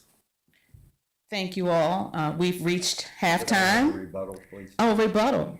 Right before halftime. I do have a little story. Sure. A couple months ago, me, Councilman Mitchell, and the mayor were on a Zoom call, and they had made from Route 1 all the way up to 7th Street an entertainment in Main Street is an entertainment center now, which enables you to get more liquor licenses. And the mayor was pushing for 2, and me and Councilman Mitchell was pushing for 5. And we ended up getting 5 liquor licenses. So I think that's an enhancement as far as, with the winery that just came in and the Jokes R Us that's coming in and things like that. So we will have more liquor licenses. Thank you. We're going to take a break at this juncture. One point of order. Plotkin, Mr. Plotkin, how long is the break? 15 minutes. We will have a 15-minute break. Thank you all so much.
Thank you, everyone. I hope you had an enjoyable break. We're going to resume the candidates forum with one more question from the Board of Trade, and then we're going to move into audience questions, both received from the audience present here with us and those who are joining us online.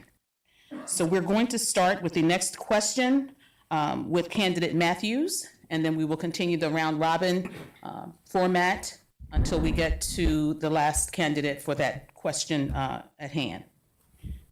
Given the global and unpredictable nature of challenges like pandemics, how would you enhance the city's readiness and response to unforeseen emergencies?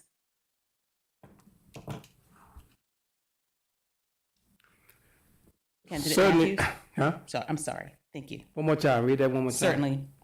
Given the global and unpredictable nature of challenges like pandemics, how would you enhance the city's readiness and response to unforeseen emergencies?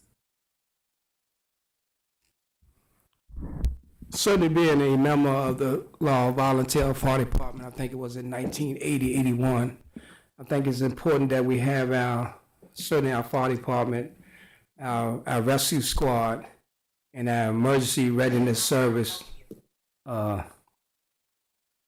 at its best, because that's what's going to be needed. So with providing training, providing resources, and more important, providing funds that will ensure that we are equipped for that. Thank you. Candidate Mills. Thank you. Pandemic, well, first of all, I definitely would like to say that if we have lost a lot of people during the pandemic. I used to see the helicopter flying over my house, going to the hospital, like when the sun went down during the COVID, and I really feel for those who have perhaps lost someone. There was an incident when we had a flooding that lost some people's lives, and that was during right during the river when the levees let loose, and we have to have a plan that I would propose that the Laurel Boys and Girls Club, the Armory, these places be shelters to house and to help with pandemics. We have to have openness. You know, I actually worked all through the pandemic, so that is something that we are definitely looking forward to. Thank you. Thank you, Candidate Mills. Candidate Johnson. Thank you. During things like the pandemic and ways that emergencies that come up, I think we as a city have done a pretty good job. We do have a mobile unit, and we have a new community readiness, I think CREM, I know it's Emergency Management Department, so that we can stay abreast of things that are going on within the county and state levels. So I think that we should continue to do that. In addition, we can let people know about the different opportunities where they can help. We do have a CERT department where you can volunteer, or a CERT division where you can volunteer. And like they mentioned, just provide more training so that we continue to be ready when these disasters occur. Thank you. Candidate McCleary, same question. Excuse me, and thank you for the question. I think the city has done a great job in their partnership with the University of Maryland Medical Center. I know that at one point there was a proposal on the table to demolish the Laurel Hospital. I think that the city council and the city did a great job of partnering with the University of Maryland Medical Center to keep our hospital, to redevelop our hospital and build a brand new hospital. I think it's just amazing. We need to continue to support our local volunteer fire department. We need to provide incentives so that young people sign up to become volunteer firefighters. We have to provide them with training, emergency medical response training, as well as, drug intervention training. But also we need to provide them with funding. And last but not least, I would say we have to continue to focus on the partnership between the city and non-governmental organizations that are servicing the community, like the Laurel Boys and Girls Club, like CASA, who is majorly involved with our Hispanic community. We need to make sure that the people that are most at risk are being provided with services. Thank you. Candidate Simmons. Yeah, thank you. It's an interesting question. Sometimes these are called black swan events because no one can see them coming. And so how do you prepare for something that you don't know what it's going to be? And it's something I help small businesses step through COVID, how to change their business plans, how to do cash flow projections, how to analyze what resources were available for them. You know, as it goes for the city though, part of that really is one, having a good defense, you know, having adequate reserves, having a spending plan that makes sense so that you're not sitting on the edge so that the smallest thing pushes you off the edge. The other part of the answer that I found as well is creative thinking. I think it was Drucker who said sometimes the worst thing that we can do is to approach a new problem with an old mindset. And so it's having people in the seats who have the ability to sort of think creatively about that problem and adapt to it in new ways. Thank you. Candidate DeWalt, same question. We have probably the finest police, fire and rescue emergency services I've ever seen. And I would put us up against anybody in the nation. And they've received so much training and equipment and everything that they need to handle, I believe, any emergency that comes by. This building, I know we spent almost, I think it's $1 million on the air filtration system in this building. And plus all the doors are locked now. This is like a fortress now, this building itself. We also have training with the CERT team.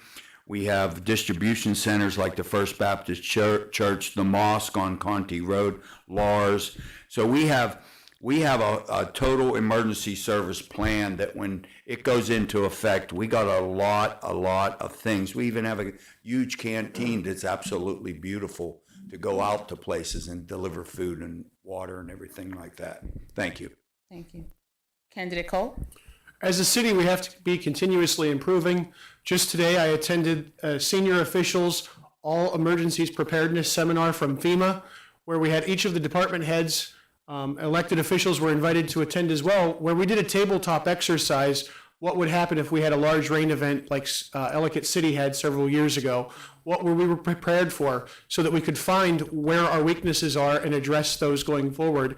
As Mr. DeWalt mentioned, we have worked on upgrading our HVAC systems in all city facilities so that when the next pandemic comes, we can have fresh outside air put into the building rather than recirculating it. What we don't want to happen is the government to close.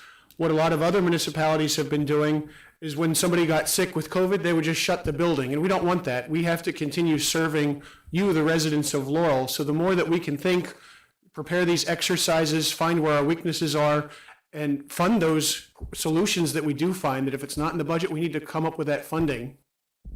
Time. Thank you. Candidate Wallace. I would say fundamentals, resilience, and building trust are the three major things here for me. Fundamentals, the city needs to stay within its budget. It needs to have a good rainy day fund because we know that there's going to be problems that we don't know about. We know that that's going to happen. We don't know what they're going to be. So we have to have resources available. Continuing the training of the police, continuing the training of mobile response teams and emergency. I agree that I think they're very well resourced right now. Building resilience in ourselves, not only in resources, but in attitude as a city government and as citizens ourselves, to be resilient, to know that we are going to respond. And then probably most importantly is building trust in the day-to-day. If people trust the way that you have operated your life, the way that you've operated as a member of the council, they're going to trust you during an emergency, and you can't get it back if you haven't built it yet. So building it before the emergency is key. Thank you. Candidate Clark, same question. Thank you. As the previous vice chair of the Persons with Disabilities Committee, we talked about this issue, particularly during the pandemic, and the fact that most underserved communities and those that are on low income budgets, they tend to live on the first floor. So when there's flooding, and let's say that they're in a wheelchair, it's really difficult for them to get out and they may not have a plan. So these are the things that we worked on as a committee to ensure and work with the city to see if we had a plan to make sure that those individuals could get out safely. Also, working with businesses to ensure that they have safety plans. A lot of people don't think about it until it's too late, right? And they may need help. Updating their FEMA training. FEMA offers this training on an ongoing basis, and it's usually free. Also, recruiting and retaining talent for the fire departments and the EMTs.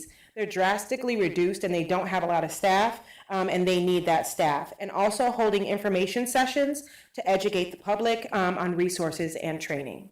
Thank you. Candidate Lindsley. Thank you. First, I'll address a part of the question where you said unforeseen emergencies. We should not, there should be very little emergencies that would be classified unforeseen, because we should be proactive regarding these kinds of emergencies, thinking out of the box at what could happen, and then prepare yourself for what could happen. So I suggest a proactive approach to everything, and establishing contingencies. So we should have reserves for essential items and equipment, have contingency plans for shelter, broadcast on Laurel TV and other methods of communication to make sure to give people the state of what's going on.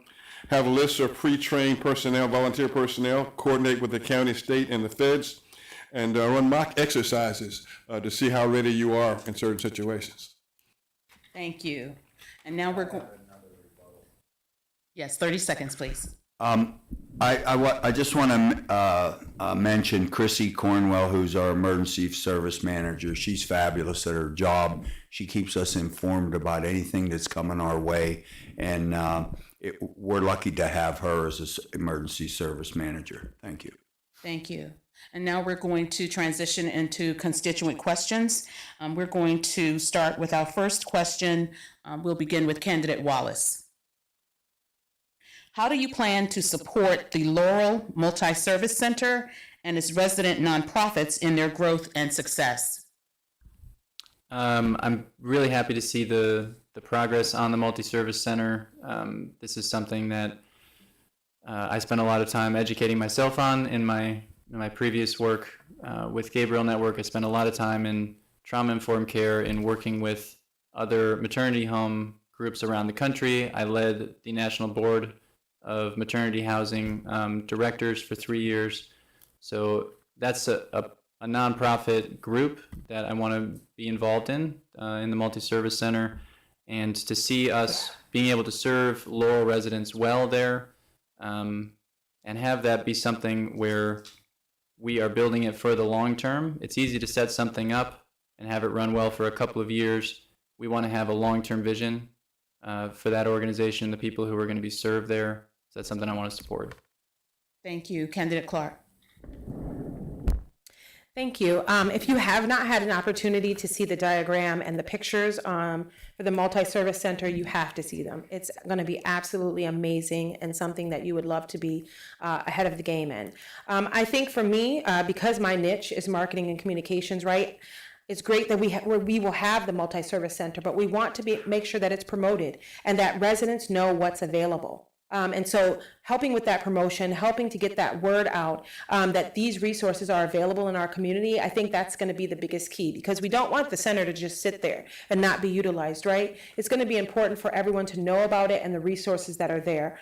Also being a part of celebrating that and inviting other communities that are close to Laurel to partake in our services as well, or either to support them, because we have those outside of Laurel as well. Thank you. Candidate Lindsley. Thank you. I'm not as briefed on the Laurel Multi-Service Center, but I do understand that it is a new center that allows for multiple occurrences and occasions, so for homelessness and for other things. So I think it is a good thing, and that it should be supported. Thank you. Candidate Matthews. I certainly am very supportive of the center. I think it's going to be great for the residents of Laurel, and it will be a great access for anyone from all different walks of life. So indeed, I am supportive of the Malta Center. Champion Mills. Thank you. I would propose continued funding for the multi-service center. If you don't know where the multi-service center is and what we're talking about, it's located. It's the old sports center, Sport Fit, and over by the Home Depot. And it's going to be, and the plans are right in the hallway here. And for those who are watching, just come out to the city. Come out to the municipal center, and the plans will be right in the lobby area. This center could also be a help as far as being proactive when it comes to being ready for unforeseen situations. So we have another location that we need to support, and it's going to be very helpful. Thank you. Thank you. Candidate Johnson, same question. Yes, I too look forward to the multi-service center being built and put up. It will provide shelter and a place for men and women to actually bathe. You know, that's a big thing with homelessness, having somewhere that they can clean themselves and get ready for jobs. It will provide housing, food, and employment resources. So I think it will be a good place, and I think we do support having that in our city. The thing that I would do to continue to support that would to make sure that we secure federal and state grants. We do have to, like you said, keep it going. You can't just start it up and let it go. And then continue to partner with organizations to meet the needs of those vulnerable citizens. We do have organizations already in place, such as Laurel and Elizabeth House. Make sure that they have a spot there and that people can have a central location to go to get the resources that they need. Thank you, Candidate McCleary. Yes, thank you for the question. First and foremost, I do believe as a community we should be extending a hand to those who need help and want to do better. So I am a big proponent of the multi-service center. I did enjoy playing open gym basketball at the Sports Fit, but I think that the building will be put to a much more impactful purpose as the multi-service center. As a city council member, I will work to make sure that the center itself has funding, that the city council is working proactively to form partnerships with the organizations that are providing services in the center, and then also to promote the center and make sure that the residents of the city of Laurel, not just the residents of the city of Laurel, but of the greater Laurel region, in terms of there's people that consider themselves Laurelites that actually live in Howard County. There's people that consider themselves Laurelites that actually live in Anne Arundel County. I think that there's also opportunities of partnering with those jurisdictions to secure additional funding for these folks that are in the greater Laurel area that will be using the center as well. Thank you, Candidate McCleary, and we will overlook the shameless plug about the fact that you still have game. Nice. Candidate Simmons, Thank your you. turn. Yeah, I was encouraged to hear about the multi-service center and how it's bringing a lot of the support services that the city provides under one roof, which provides good stability for that, including satellite office for Lars and Winter Haven. I volunteered with Winter Haven in past years in terms of having a place for the homeless to stay during cold, and it's moved around to different churches, and so it's nice it has a little bit more of a permanent home now. Because that will help that program continue. So definitely I would want to support by creating awareness. And again, it really ties into one of the themes for me is to build a community of communities. And there are so many strong communities around serving those in need, and I would want to be a voice for them and a promoter of them. Thank you. Candidate DeWalt. The location of the multi-service center, I think, is going to be key because it borders Anne Arundel County, it borders PG County, and a little way up the river, it borders Howard County. So at the State of Homelessness at Lars, we had Mike Rogers, a legislator from Anne Arundel County there, Michelle Garcia, one of the assistants for Tom Dernogan, and we had a lady from Howard County. And I brought that up that we're going to have people from all three of those counties plus the city of Laurel that are going to utilize this multi-service center. So I look to see not only with the state and federal funding that we should be getting funding from all those areas, plus the benefits that those people get in some of those counties are a little bit higher than other ones, and they have to be able to transfer them over once they come into Laurel like that too. So it was good that they were all there. Thank you. Candidate Cole? I think the multi-service center is a unique opportunity for this area. As everybody's mentioned up here, it serves more than just the city of Laurel and will have offices to help with those in Anne Arundel, Prince George's County, and Howard County. Anyone that is experiencing homelessness in this area can't make it to Upper Marlboro or Annapolis or up to Ellicott City. This is a way for those jurisdictions to still have a place to help their residents here. It's important for us to make sure that they're doing their part. The multi-service center does have a board of directors independent from the city. The city will still facilitate and run the property, but they will be the ones that will be running the day-to-day services. So for us to make sure that we're getting those state, federal, and grants from our other neighboring jurisdictions is going to be very important to the success of that center. Thank you. Before I ask the next question, I do want to pause and say that we received a number of questions and input from constituents. I think it's important to note that the questions were boiled down to themes. And so some questions were merged and some that were very, very similar in nature were combined into one question. I think it's important to let the constituents know that. And so out of those questions, we have the succinct set of questions that we are presenting to you now. And so we're going to start with the, I'm sorry. I did have one rebuttal. 30 seconds, please. 2 words, proactive and innovative. We all as business owners can provide our business knowledge for classes to help those who choose to come out to this center. So that would be something that I would propose to those who said they were business owners, because this center is right around the corner, and this position that we're going for is about our time, not about money, but about time and helping those who are watching here and abroad. Thank you. And going forward, in the interest of time, because we want to make sure we get enough, as many of the constituent questions in as possible, I will only entertain rebuttals if there's a direct challenge in a response, in all fairness to all of the candidates and most importantly, the constituents. And so the next question that we're going to receive, how would you ensure the prosperity and continued success of the Laurel No-Kill Animal Shelter? And we're going to start with candidate Miles. Mills? I'm sorry. Forgive me. That's all right. As long as you don't spell it wrong on a check. That's all right. That's fine with me. I just wanted to make sure. And I have glasses on. Yes, ma'am. Which is something. We're going to start with you. So, well, I'm definitely for that. I'm a pet owner myself, and I normally walk my dogs around this time and let them run in the field. And but for cats, I support the organization Cats.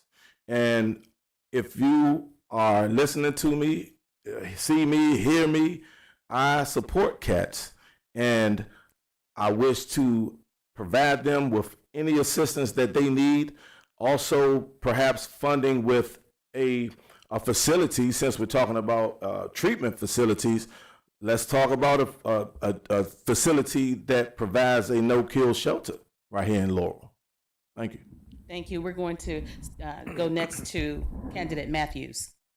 Same question. Well, certainly I'm not a pet owner, but I am in supportive of it, being as though my 2 grandbabies actually has a dog now. So I'm very much in supportive of that. Yeah.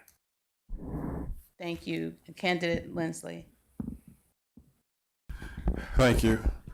Helen Wood is a very good friend of mine, so I'm gratefully supportive of the No Shelter and the Laurel Cats. In fact, before I left this evening to get here, I had one at my back door. He's there at 6 o'clock every morning and about 2 or 3 o'clock in the evening. And because I had that cat and we had him neutered, neutered, that when they tore down the old mall behind our house on Laurel Land Place there, all the rats and mice flew for cover. I had two of the cats back there fighting them off for me, so came out real good. So I support the no-kill shelters. Candidate Clark. Thank you. One of the members of the Environmental Affairs Committee is actually on that committee as well. And just her passion alone makes me remember how important that this shelter is. I would definitely love to be able to help in the way of providing or enlightening the group about federal funding or to help them secure additional funds, because I think that's important. Also helping with fundraisers as well. I'm sure that they have those. I've seen them on their social media channels. And just plainly just meeting with the organization to understand what their needs are, to see how the city can help and how we can be supportive. Thank you. Thank you. Candidate Wallace. Things like the no-kill animal shelter, these are how we treat animals is a reflection of how we're going to treat those with less power than us, how we're going to ultimately treat each other. And there is a goodness for us as a society and as a government, as individuals, to treat animals with respect, to treat them as gently as we can. So I think it's a good thing for our society to support. I'm not familiar at the moment with the funding model, right? So something like that has to be sustainable in the long term, like anything that the city is going to support. You can't spend $1 twice as a city, and we want to, across the board, we want to either keep taxes where they are or keep them down. So supporting the funding model that got it opened and having a long-term vision for it is going to be important to make that sustainable.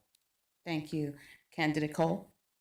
I am a passionate pet owner. I have 2 chocolate labs, and I have fully supported this shelter since it came before council, trying to help move this along.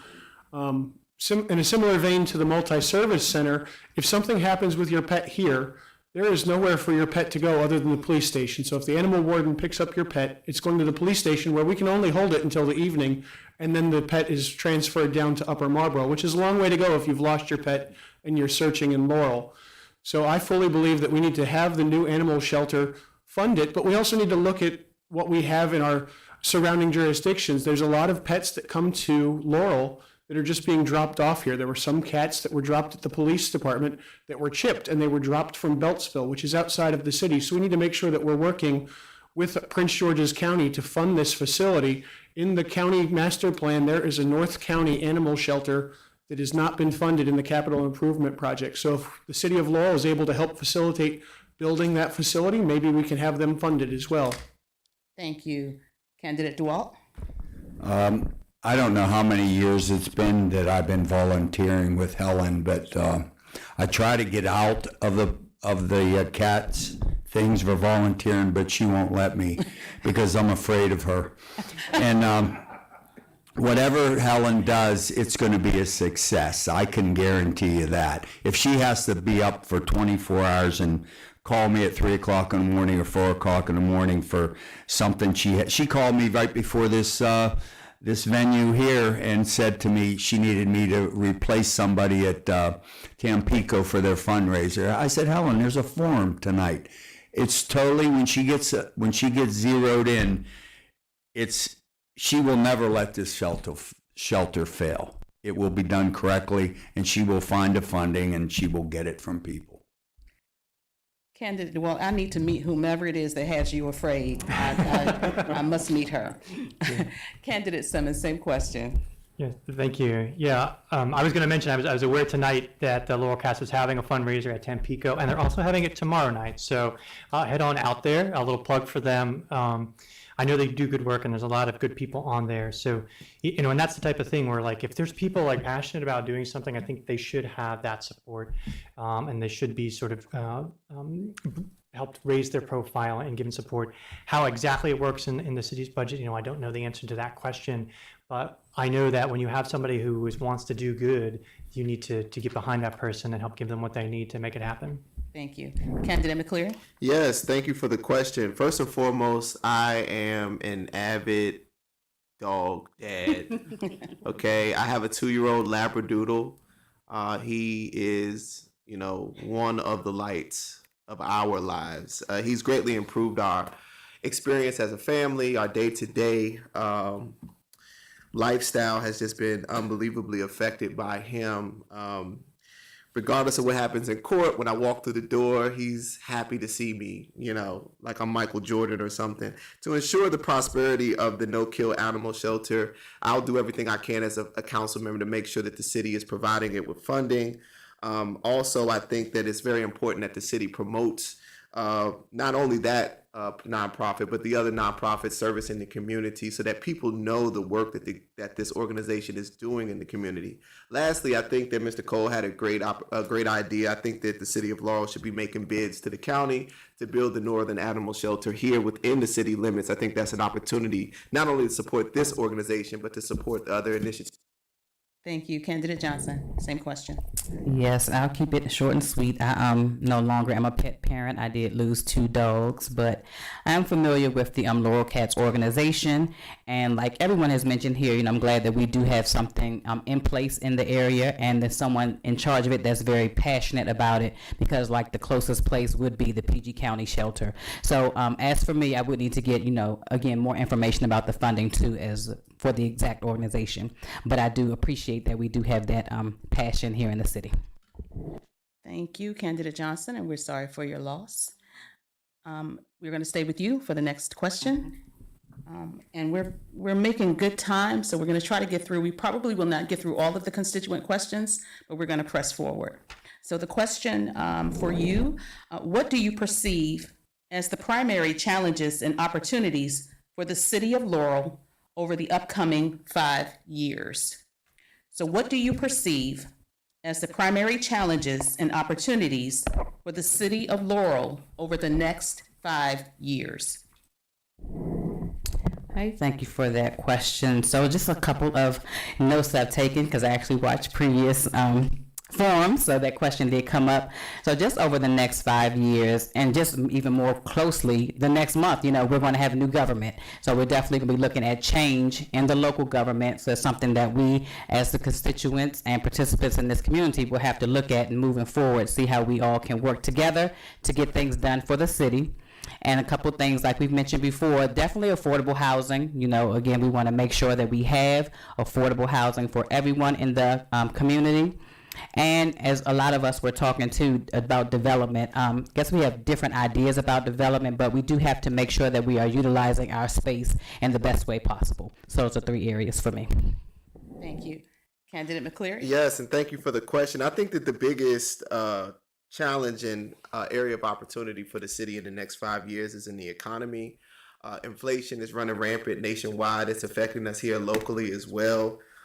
There's increased competition for everything as it pertains to access to healthcare, access to education, access to quality housing.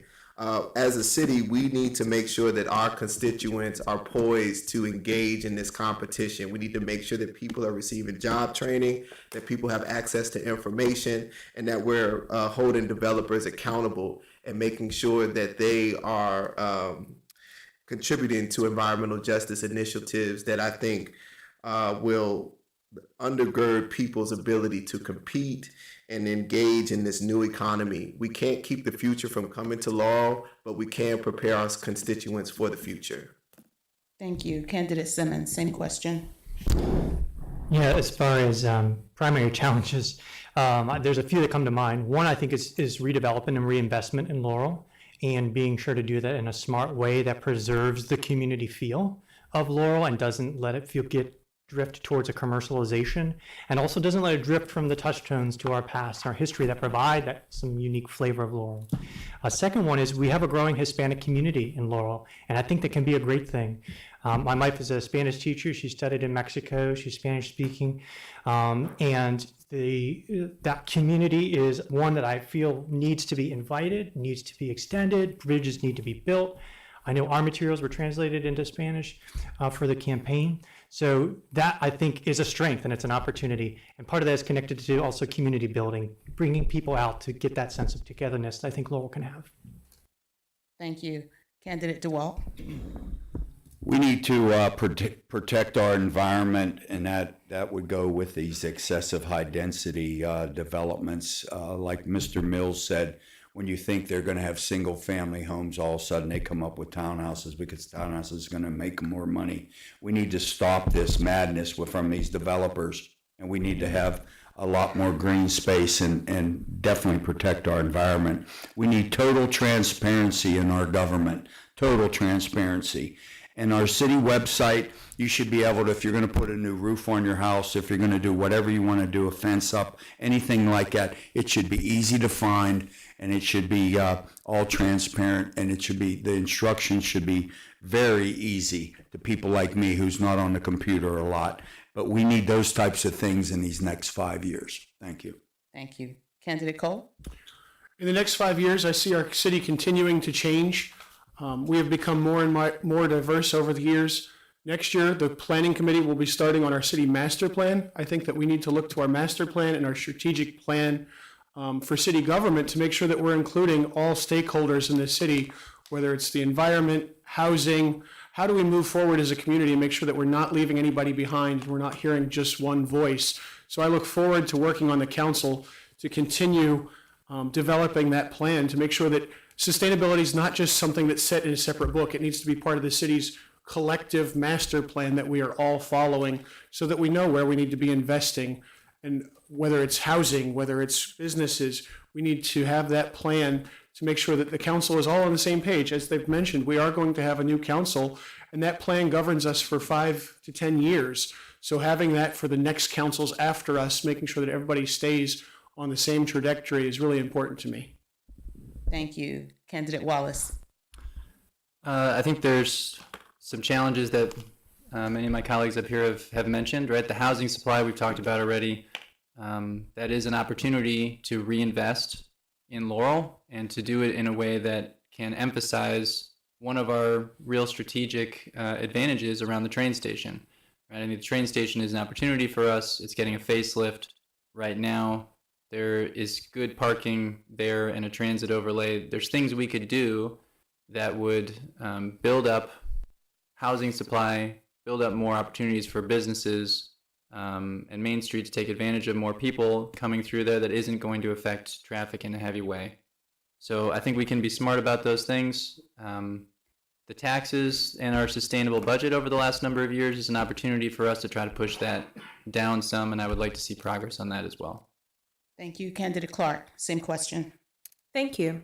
A few key opportunities that we can take advantage of in the city of Laurel include our strategic location, green spaces, and Laurel's rich history. Being located between Baltimore and DC can make it an affordable hub for economic growth opportunities like commerce, transportation, and provide residents with opportunities for outdoor recreation and a connection to nature, including historic preservation. Now, the city of Laurel, like any other urban area, faces a number of challenges, such as traffic congestion, infrastructure maintenance, and balancing growth with environmental sustainability. But with my experience as a strategic advisor and a project manager, we can collectively execute these opportunities and proactively address issues to grow and improve our city. Thank you. Candidate Lindsley, same question. Thank you. First, I think our initial challenge is going to be the melding of the new mayor and the new city council to be able to come together and to operate as one cohesive unit, addressing all the issues that the city of Laurel will face. After that, even though I consider the Laurel Police Department doing a very good job, we can still do better. Particularly in addressing those crimes that I mentioned before with the carjacking and car breaking in, car stealing and robberies and burglaries. But along with that, also the retail crime where people are just walking out of the stores. If we're going to get other businesses to come in here, then we're going to have to make sure that we can safeguard their products. So along with all the rest of the items we've talked about, economic development, environmental sustainability, housing justice, youth initiatives, and infrastructure. Thank you. Candidate Matthews. And certainly, as my neighbor said, Melvin, one of the biggest challenges I think that we have is the change in the city government. Certainly affordable housing. And the one big thing for me is growing up here in the city of 62 years, I think it's going to be important how we go forward and bring in unity, because now we have Hispanic, we have Asian, we have Indonesians, we have African Americans, and we have, of course, we have whites. So it's going to be important how we bond that group so that everyone, so that no one is left out. Thank you. Candidate Mills. Thank you. One, let's unify Laurel.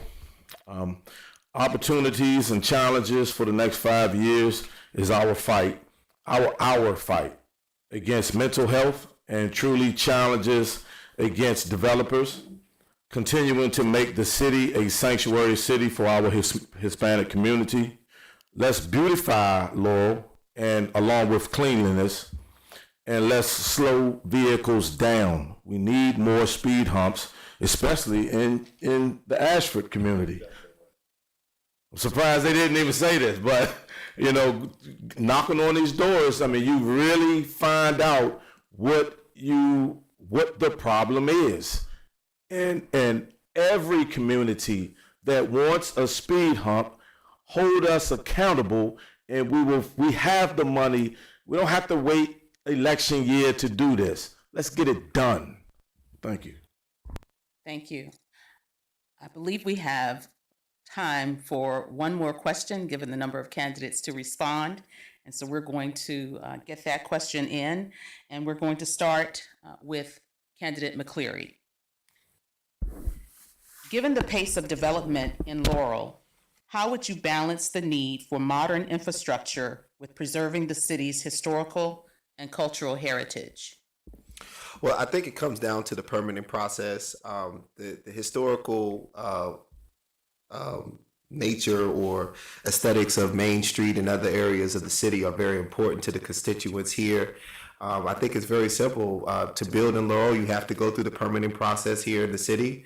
And as a council member, I would be looking to make sure that the builders understand the importance of the historical aspects of some of the architecture here in Laurel to our constituents, and also write it into the city ordinances and code that those things cannot be altered, and foster agreements with the developers to preserve those sites through the permitting process. Thank you. Candidate Simmons. Yeah, this is a topic that is on my mind also as, you know, a lifelong resident of Laurel. I think part of the answer is going to be identifying important things to protect. Part of it is being able to articulate our story and our history as a city, and I think that's done to some degree, but I think it has ability to come forward.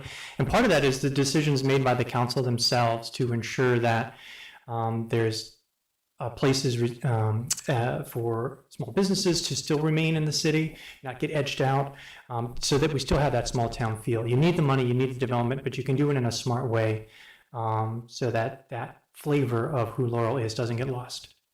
Thank you. Candidate DeWalt.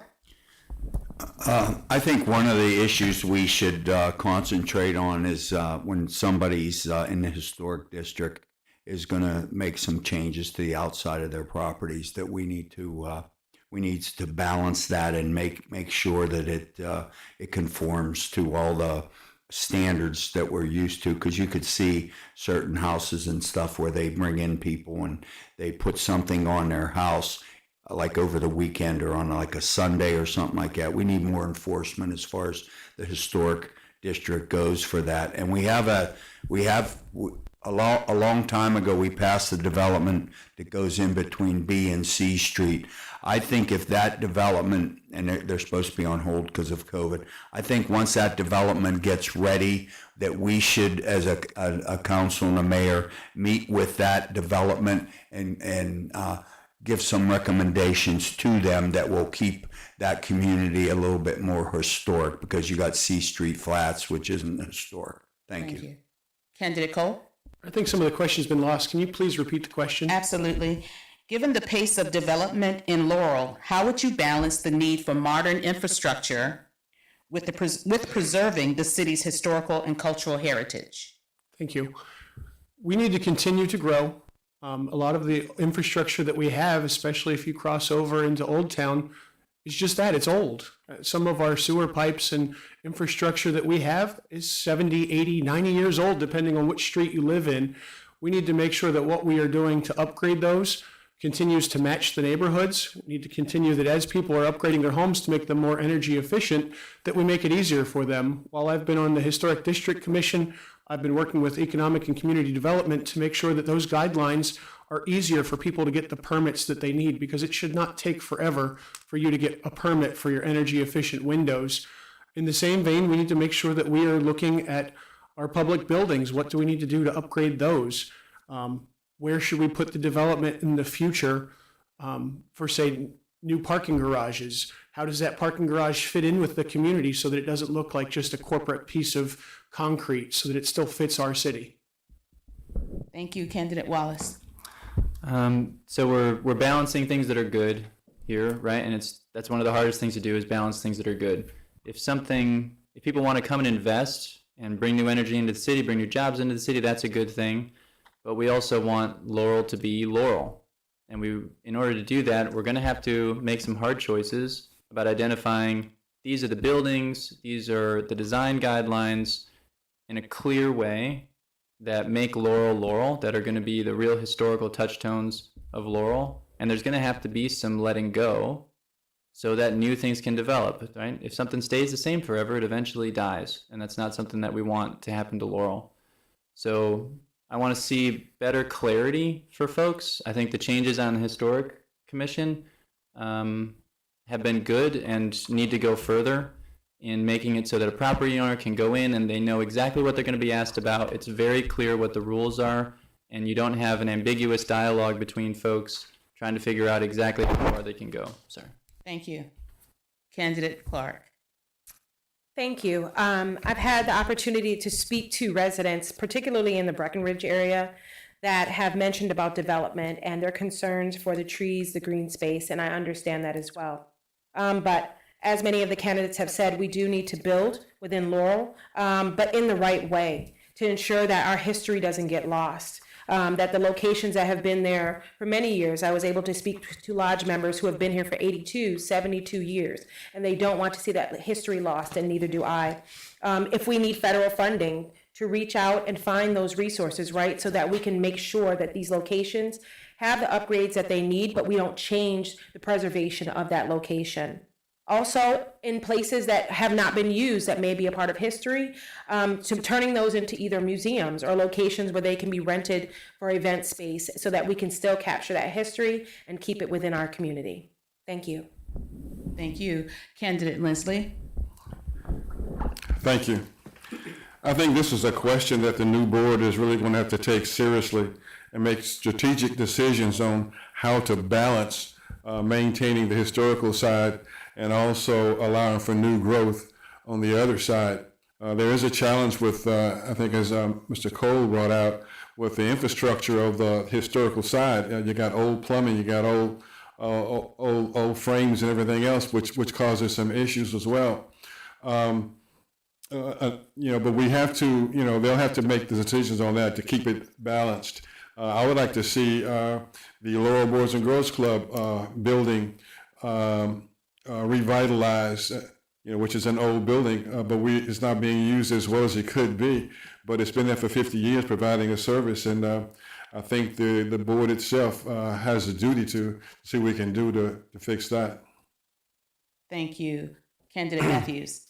Certainly, I think it's important for us to seek out new development. But as my neighbor said, I could go on and on talking about the Laurel Boys and Girls Club. For me, coming from a historical the oldest African American community, which is Laurel Grove, it's important that we preserve that. And I think the way that it went down with the Emancipation Park with this previous administration, certainly a committee that I was a part of, I think it was unjust to our Laurel Grove community, but I'm deeply, my heart is with preserving historical property. Thank you. Candidate Mills, same question. Thank you. We need to hold on to the historical look and historic Laurel. I do believe that they need the funding, and there shouldn't, just because you don't agree with a constituent, that you have to punish them. You have to, the old administration, we have to learn, because we're the new city of Laurel council and mayors. We have to work together. Just because you may not have a grand idea or disagree, but you still have to work together. And so I feel as though we really have to, I believe the historic committee has done a great job. I love seeing them on the network. I take my time out to watch that and learn from them. I really like them, appreciate them. And but we do have to find faster ways to speed up the process for the permits. Thank you. Thank you, Mr. Mills. Madam, I do have one rebuttal. I will allow it. 30 seconds. That's a direct rebuttal to some of the comments that were made by Mr. Lindsay and Mr. Matthews. I just want to make a point of clarification. The Laurel Boys and Girls Club occupies the building, but the building is the oldest high school in Prince George's County. It's been designated by the state of Maryland as a historical site. It is the city, the county, and the state's obligation to maintain that building. I'm not sure why the previous administration did not make that a priority of the city, but if I'm elected, it will be a priority that we, at the city level, the county level, and the state level, provide funding to maintain that building. Thank you. Okay. Same question, Candidate Johnson. So I understand that we do have a rich history in Laurel that we do want to preserve, but I do think that we do need to allow for changes. The administration is changing, things are changing within the city, and we do have to make allowances for that. So I think that we should just revisit the ordinances that are currently in place, because we do have things in place. Just revisit those and make sure that we are meeting the current needs. And because there are people that don't do things correctly all the time, just make sure, again, that we enforce the penalties for those that don't set the standard that has been set. Thank you. Thank you. And that concludes all of the questions that we have for you for this candidates forum. I want to take this opportunity to thank you and the Laurel Board of Trade for having me before you once again. It has been an honor and a privilege, and I want to wish all of the candidates every success in your endeavors. I believe that you share a common goal, and that is what is best for the city of Laurel. And so I want to thank you and encourage you. And on that note, I'm going to ask the Laurel Board of Trade, Jason Plotkin, to come back, and you are going to have an opportunity to make your closing statements. And I just had a recall. I'm supposed to do that part too. So what we will do is we will ask you to make your closing statements. Jason, 2 minutes? 2 minutes. So you have 2 minutes. Timekeeper, you ready? Jim has been the hardest working man tonight. The man on the left. Oh, the man. The man on the left. Teamwork. And so we're going to start with Candidate Mills and ask you to make your opening statement, and then go down the line all the way to my left until we get to Candidate Johnson. And I'm going to take my seat upon your responses. All right. So Candidate Mills. Thank you. In closing, I would again like to thank Fred Smalls and the Board of Appeal for allowing me this opportunity and being the voice of concerned citizens and bringing transparency, enforce open meetings again, and be a councilman for the people. With training over 20,000 people of all walks of life, I've realized that when you help people grow, you grow. When you give a person a fish, they eat but for one day. But when you teach them how to fish, they eat for a lifetime. I have donated numerous hours and thousands of dollars to help the children and seniors of Laurel. I have created and provided jobs for the children and seniors of Laurel. By being a Laurel Board of Trade member, working with my friend Matthew Coates, who realized that I am willing to use my fleet of tractor trailers to bring in school supplies, food, and water for board events, and plowing the Boys and Girls Club during snow events. That's who I am. When I see a problem, I have I try to help solve the problem. What is leadership? The definition of leadership is the action of leading a group of people or an organization. I am emphatically leadership.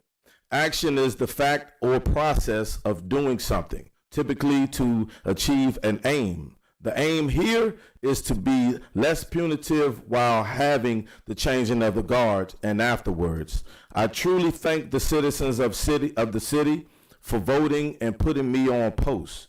General order number 1 is I will guard everything with the limits in Ward 2 of my post, and I will quit my post only when properly relieved. I am Jeff Mills, your next Ward 2 City Councilman. Thank you for coming out and thank you for watching. Certainly in closing, I would like to thank Ms. Hunter, certainly the Board of Trades and the Law TV for their support. More important to the residents of Laurel and certainly to the residents in Ward 2, my name is Thomas Matthews. My 62 years of living here in this city makes me the best candidate. As I said, I have love, I have compassion, and I have empathy. And I'm sure I can represent the city of Laurel, Ward 2 Council. Thank you.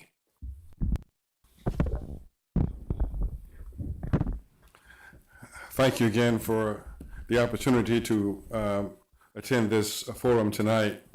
I will finish with 5 points of my mission statement, and that is: 1 is leadership. I will strive to uphold the highest work ethic, treat everyone fairly, empower people to do their best, promote continuous improvement, foster teamwork, communicate openly and respectfully so as to achieve trust and accountability throughout our community. Inclusiveness. I support an environment of trust and respect for all residents and city employees alike. I will strive to ensure that board actions are inclusive and reflective of the diverse community which we are. Integrity. I will safeguard public trust through honest business practices and open communication. Our credibility with the public depends on our strong ethical stewardship of all resources. Collaboration. I support transparent engagement with citizens and stakeholders and expect our managers and consultants to understand the needs and values of our community. Stewardship. I support the protection of our unique natural environment and the habitat in which it provides. I will further facilitate a culture of sustainable practices which maintain and preserve our municipal assets.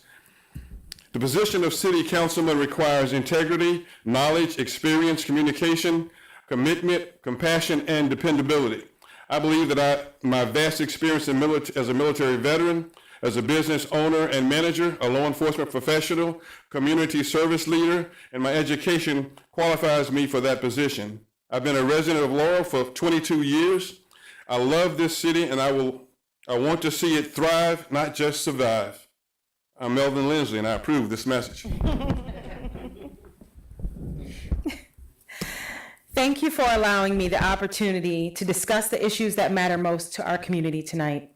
My name is Kyla Clark, and I am running for City Council because I believe in our city's potential.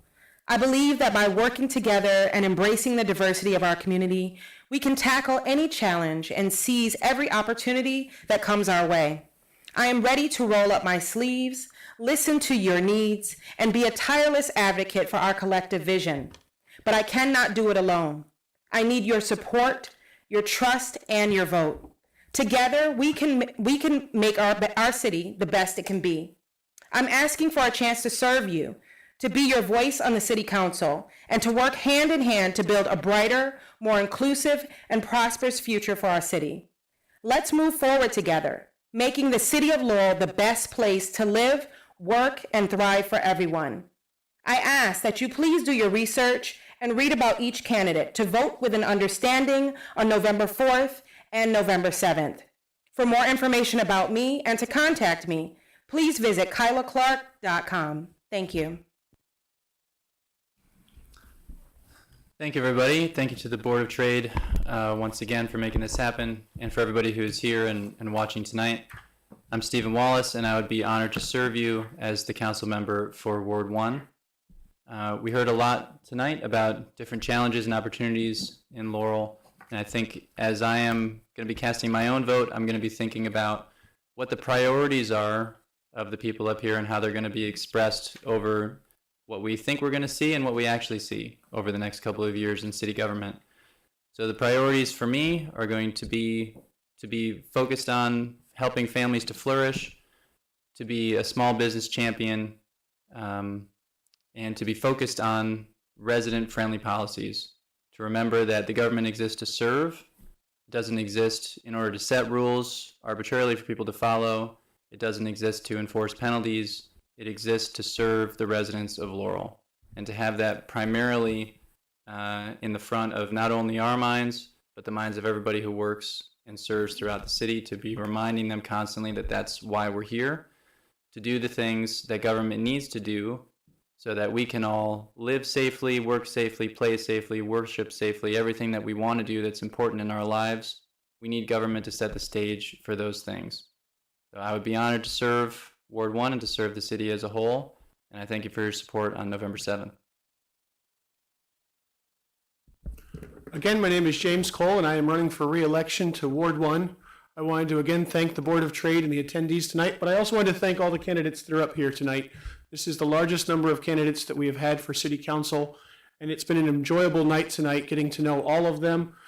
This has been much more civil than what I might have been expecting, and I appreciate everybody that is up here. I believe that once I am re-elected, I could work with any number of the candidates up here.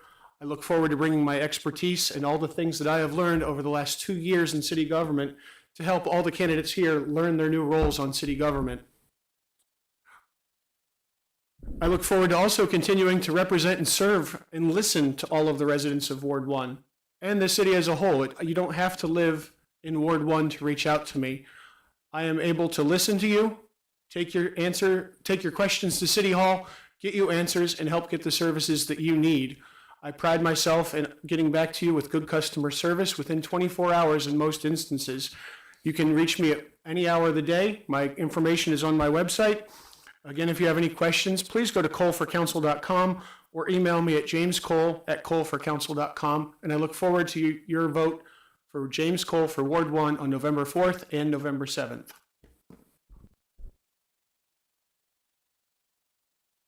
Whether I'm here after November 7th or not, I would, if you look at my flyer that's out on the table, you'll see that when I was with the Board of Trade, I was a pretty active guy then. I came up with the idea of hometown hero banners. Of course, I wanted them on Main Street. The mayor wanted them on Cherry Lane for God knows what reason. But the first banner was a gentleman named Geno Mills, who was the son of a Prince George's County officer who lived up off of Haynes Court, right down the street from the mayor. And he was 21 years old. And because of 9/11, he enlisted in the Marines.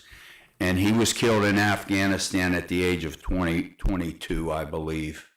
And I just can't imagine losing a son. And the reason he wanted to fight for his country was that right after 9/11, he says, I want to protect my country for doing that.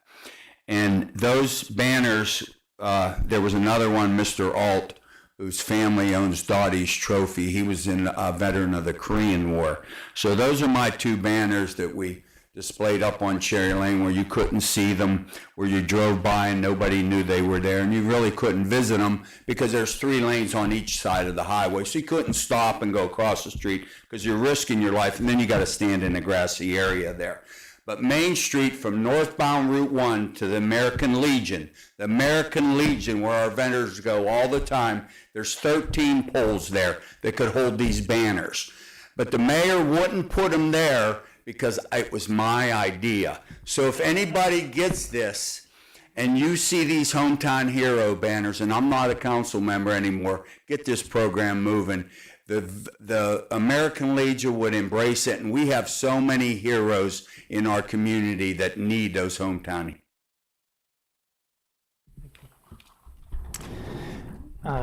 Thank you, everyone, for being here, for those watching, for the Laurel Board of Trade for hosting. It's been an honor to be able to be here, to share with you, to get to meet many of you in person. Please don't hesitate to come up afterwards. I would like to serve Laurel, as my home for my entire life, but also as your home. For me, the last 23 years experience that I've had, both as a CPA, working with businesses, working with individuals, working with nonprofits, I feel like prepared me well to come to this position. One of the tool sets is being able to think big picture and being able to think holistically.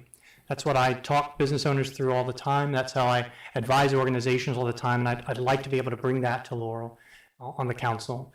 So my vision is, in a word, people-centric. I really want the city to have that warm feeling. I humbly ask for your support, and I would be honored to be found worthy of your vote. Thank you, thank you, thank you. I come to serve and not be served. I'll say it again. I come to serve and not be served. I'd like to thank Ms. Hunter. I'd like to thank the Laurel Board of Trade and also Laurel TV for having me tonight. I'd like to thank the other candidates for their candid discourse tonight. I think that this was a very positive event for the city of Laurel. I think everyone got an opportunity to hear each person speak and get an idea of where they're coming from and what their platform is. Just to reiterate, I come to serve and not to be served. I'm a practicing attorney. I'm a graduate of Penn State Dickinson School of Law. I'm also a political scientist from Coppin State University in West Baltimore. I think that I have a skill set that would greatly benefit the city of Laurel as it pertains to its policies and procedure writing, as well as city ordinance writing, which is, the primary function of the city council. I want to make my skills available to you all, the constituents of the city of Laurel. I want to serve as your city councilman at large. If I am elected, I think that I will be a zealous voice of advocacy for the folks in the city of Laurel who might be towards the lower end of the socioeconomic totem pole. I really do believe in extending a hand to people who want help and being an assistance to people who want to be helped. So in my capacity as a city councilman, I want to make sure that the city government itself is focused on its role of community service. I think we need to get rid of some of the attitudes, some of the egos, and focus on service. Additionally, I want to focus on bringing economic development, sustainable development to the city. We want to preserve our historic districts. We want to create green spaces, but we need a greater supply of housing here. And last but not least, community safety is always of utmost importance. We want to protect your homes, protect your property, and protect. With that, thank you and good night. Active, involved, approachable, caring, resourceful, organized, and even a little bit fun. Those are all words that I would use to describe myself. A couple things I didn't get a chance to mention tonight, but I just want to highlight. Like, I implemented the Martin Luther King Day of Service here at the City Hall for 6 years. I also orchestrated the Chat with the Senior program during the pandemic, so the seniors would have someone to talk to during that difficult time. I'm a member of the Laurel Board of Trade. I do have a small business also, and I'm the fundraising chair for the Women's Club of Laurel. I am in your city, and I hope you've had a chance to just get a brief glimpse of who I am and how I plan to represent you. I appreciate you all taking the opportunity. I appreciate the opportunity to speak before you today. Thank you all for your time and attention. It's been a very long night, but we made it through. And if you have any other questions and want to reach out, you can reach me on my website at christinemjohnson.com. And I hope to see you all at the polls on November the 4th and the 7th. Thank you.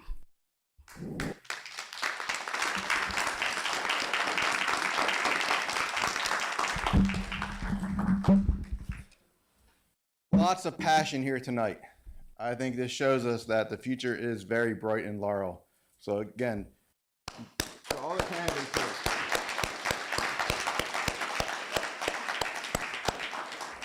here, it takes a lot to want to sit up there in front of everybody, and I appreciate everybody's time tonight. A couple housekeeping items. Just want to make sure everybody knows that this debate forum is available on Laurel TV's YouTube channel, the City of Laurel's government's Facebook page. This is also going to be replayed tomorrow afternoon as well as Saturday at 9 p.m. And everybody, please come back here next week, Wednesday, the 25th, for the mayoral forum. It's going to be a great way to expand upon it. We'll have less candidates, 5 candidates, more question and answerings. I want to very much thank Pamela Hunter for keeping the 10 people in line. It is no easy task, and thank you. Otherwise, I think I would have been pushed up here. So nobody is more thankful and grateful than I am here today for you. We look forward to seeing you next Wednesday. So everybody, thank you and good evening. This concludes the Candidates Forum.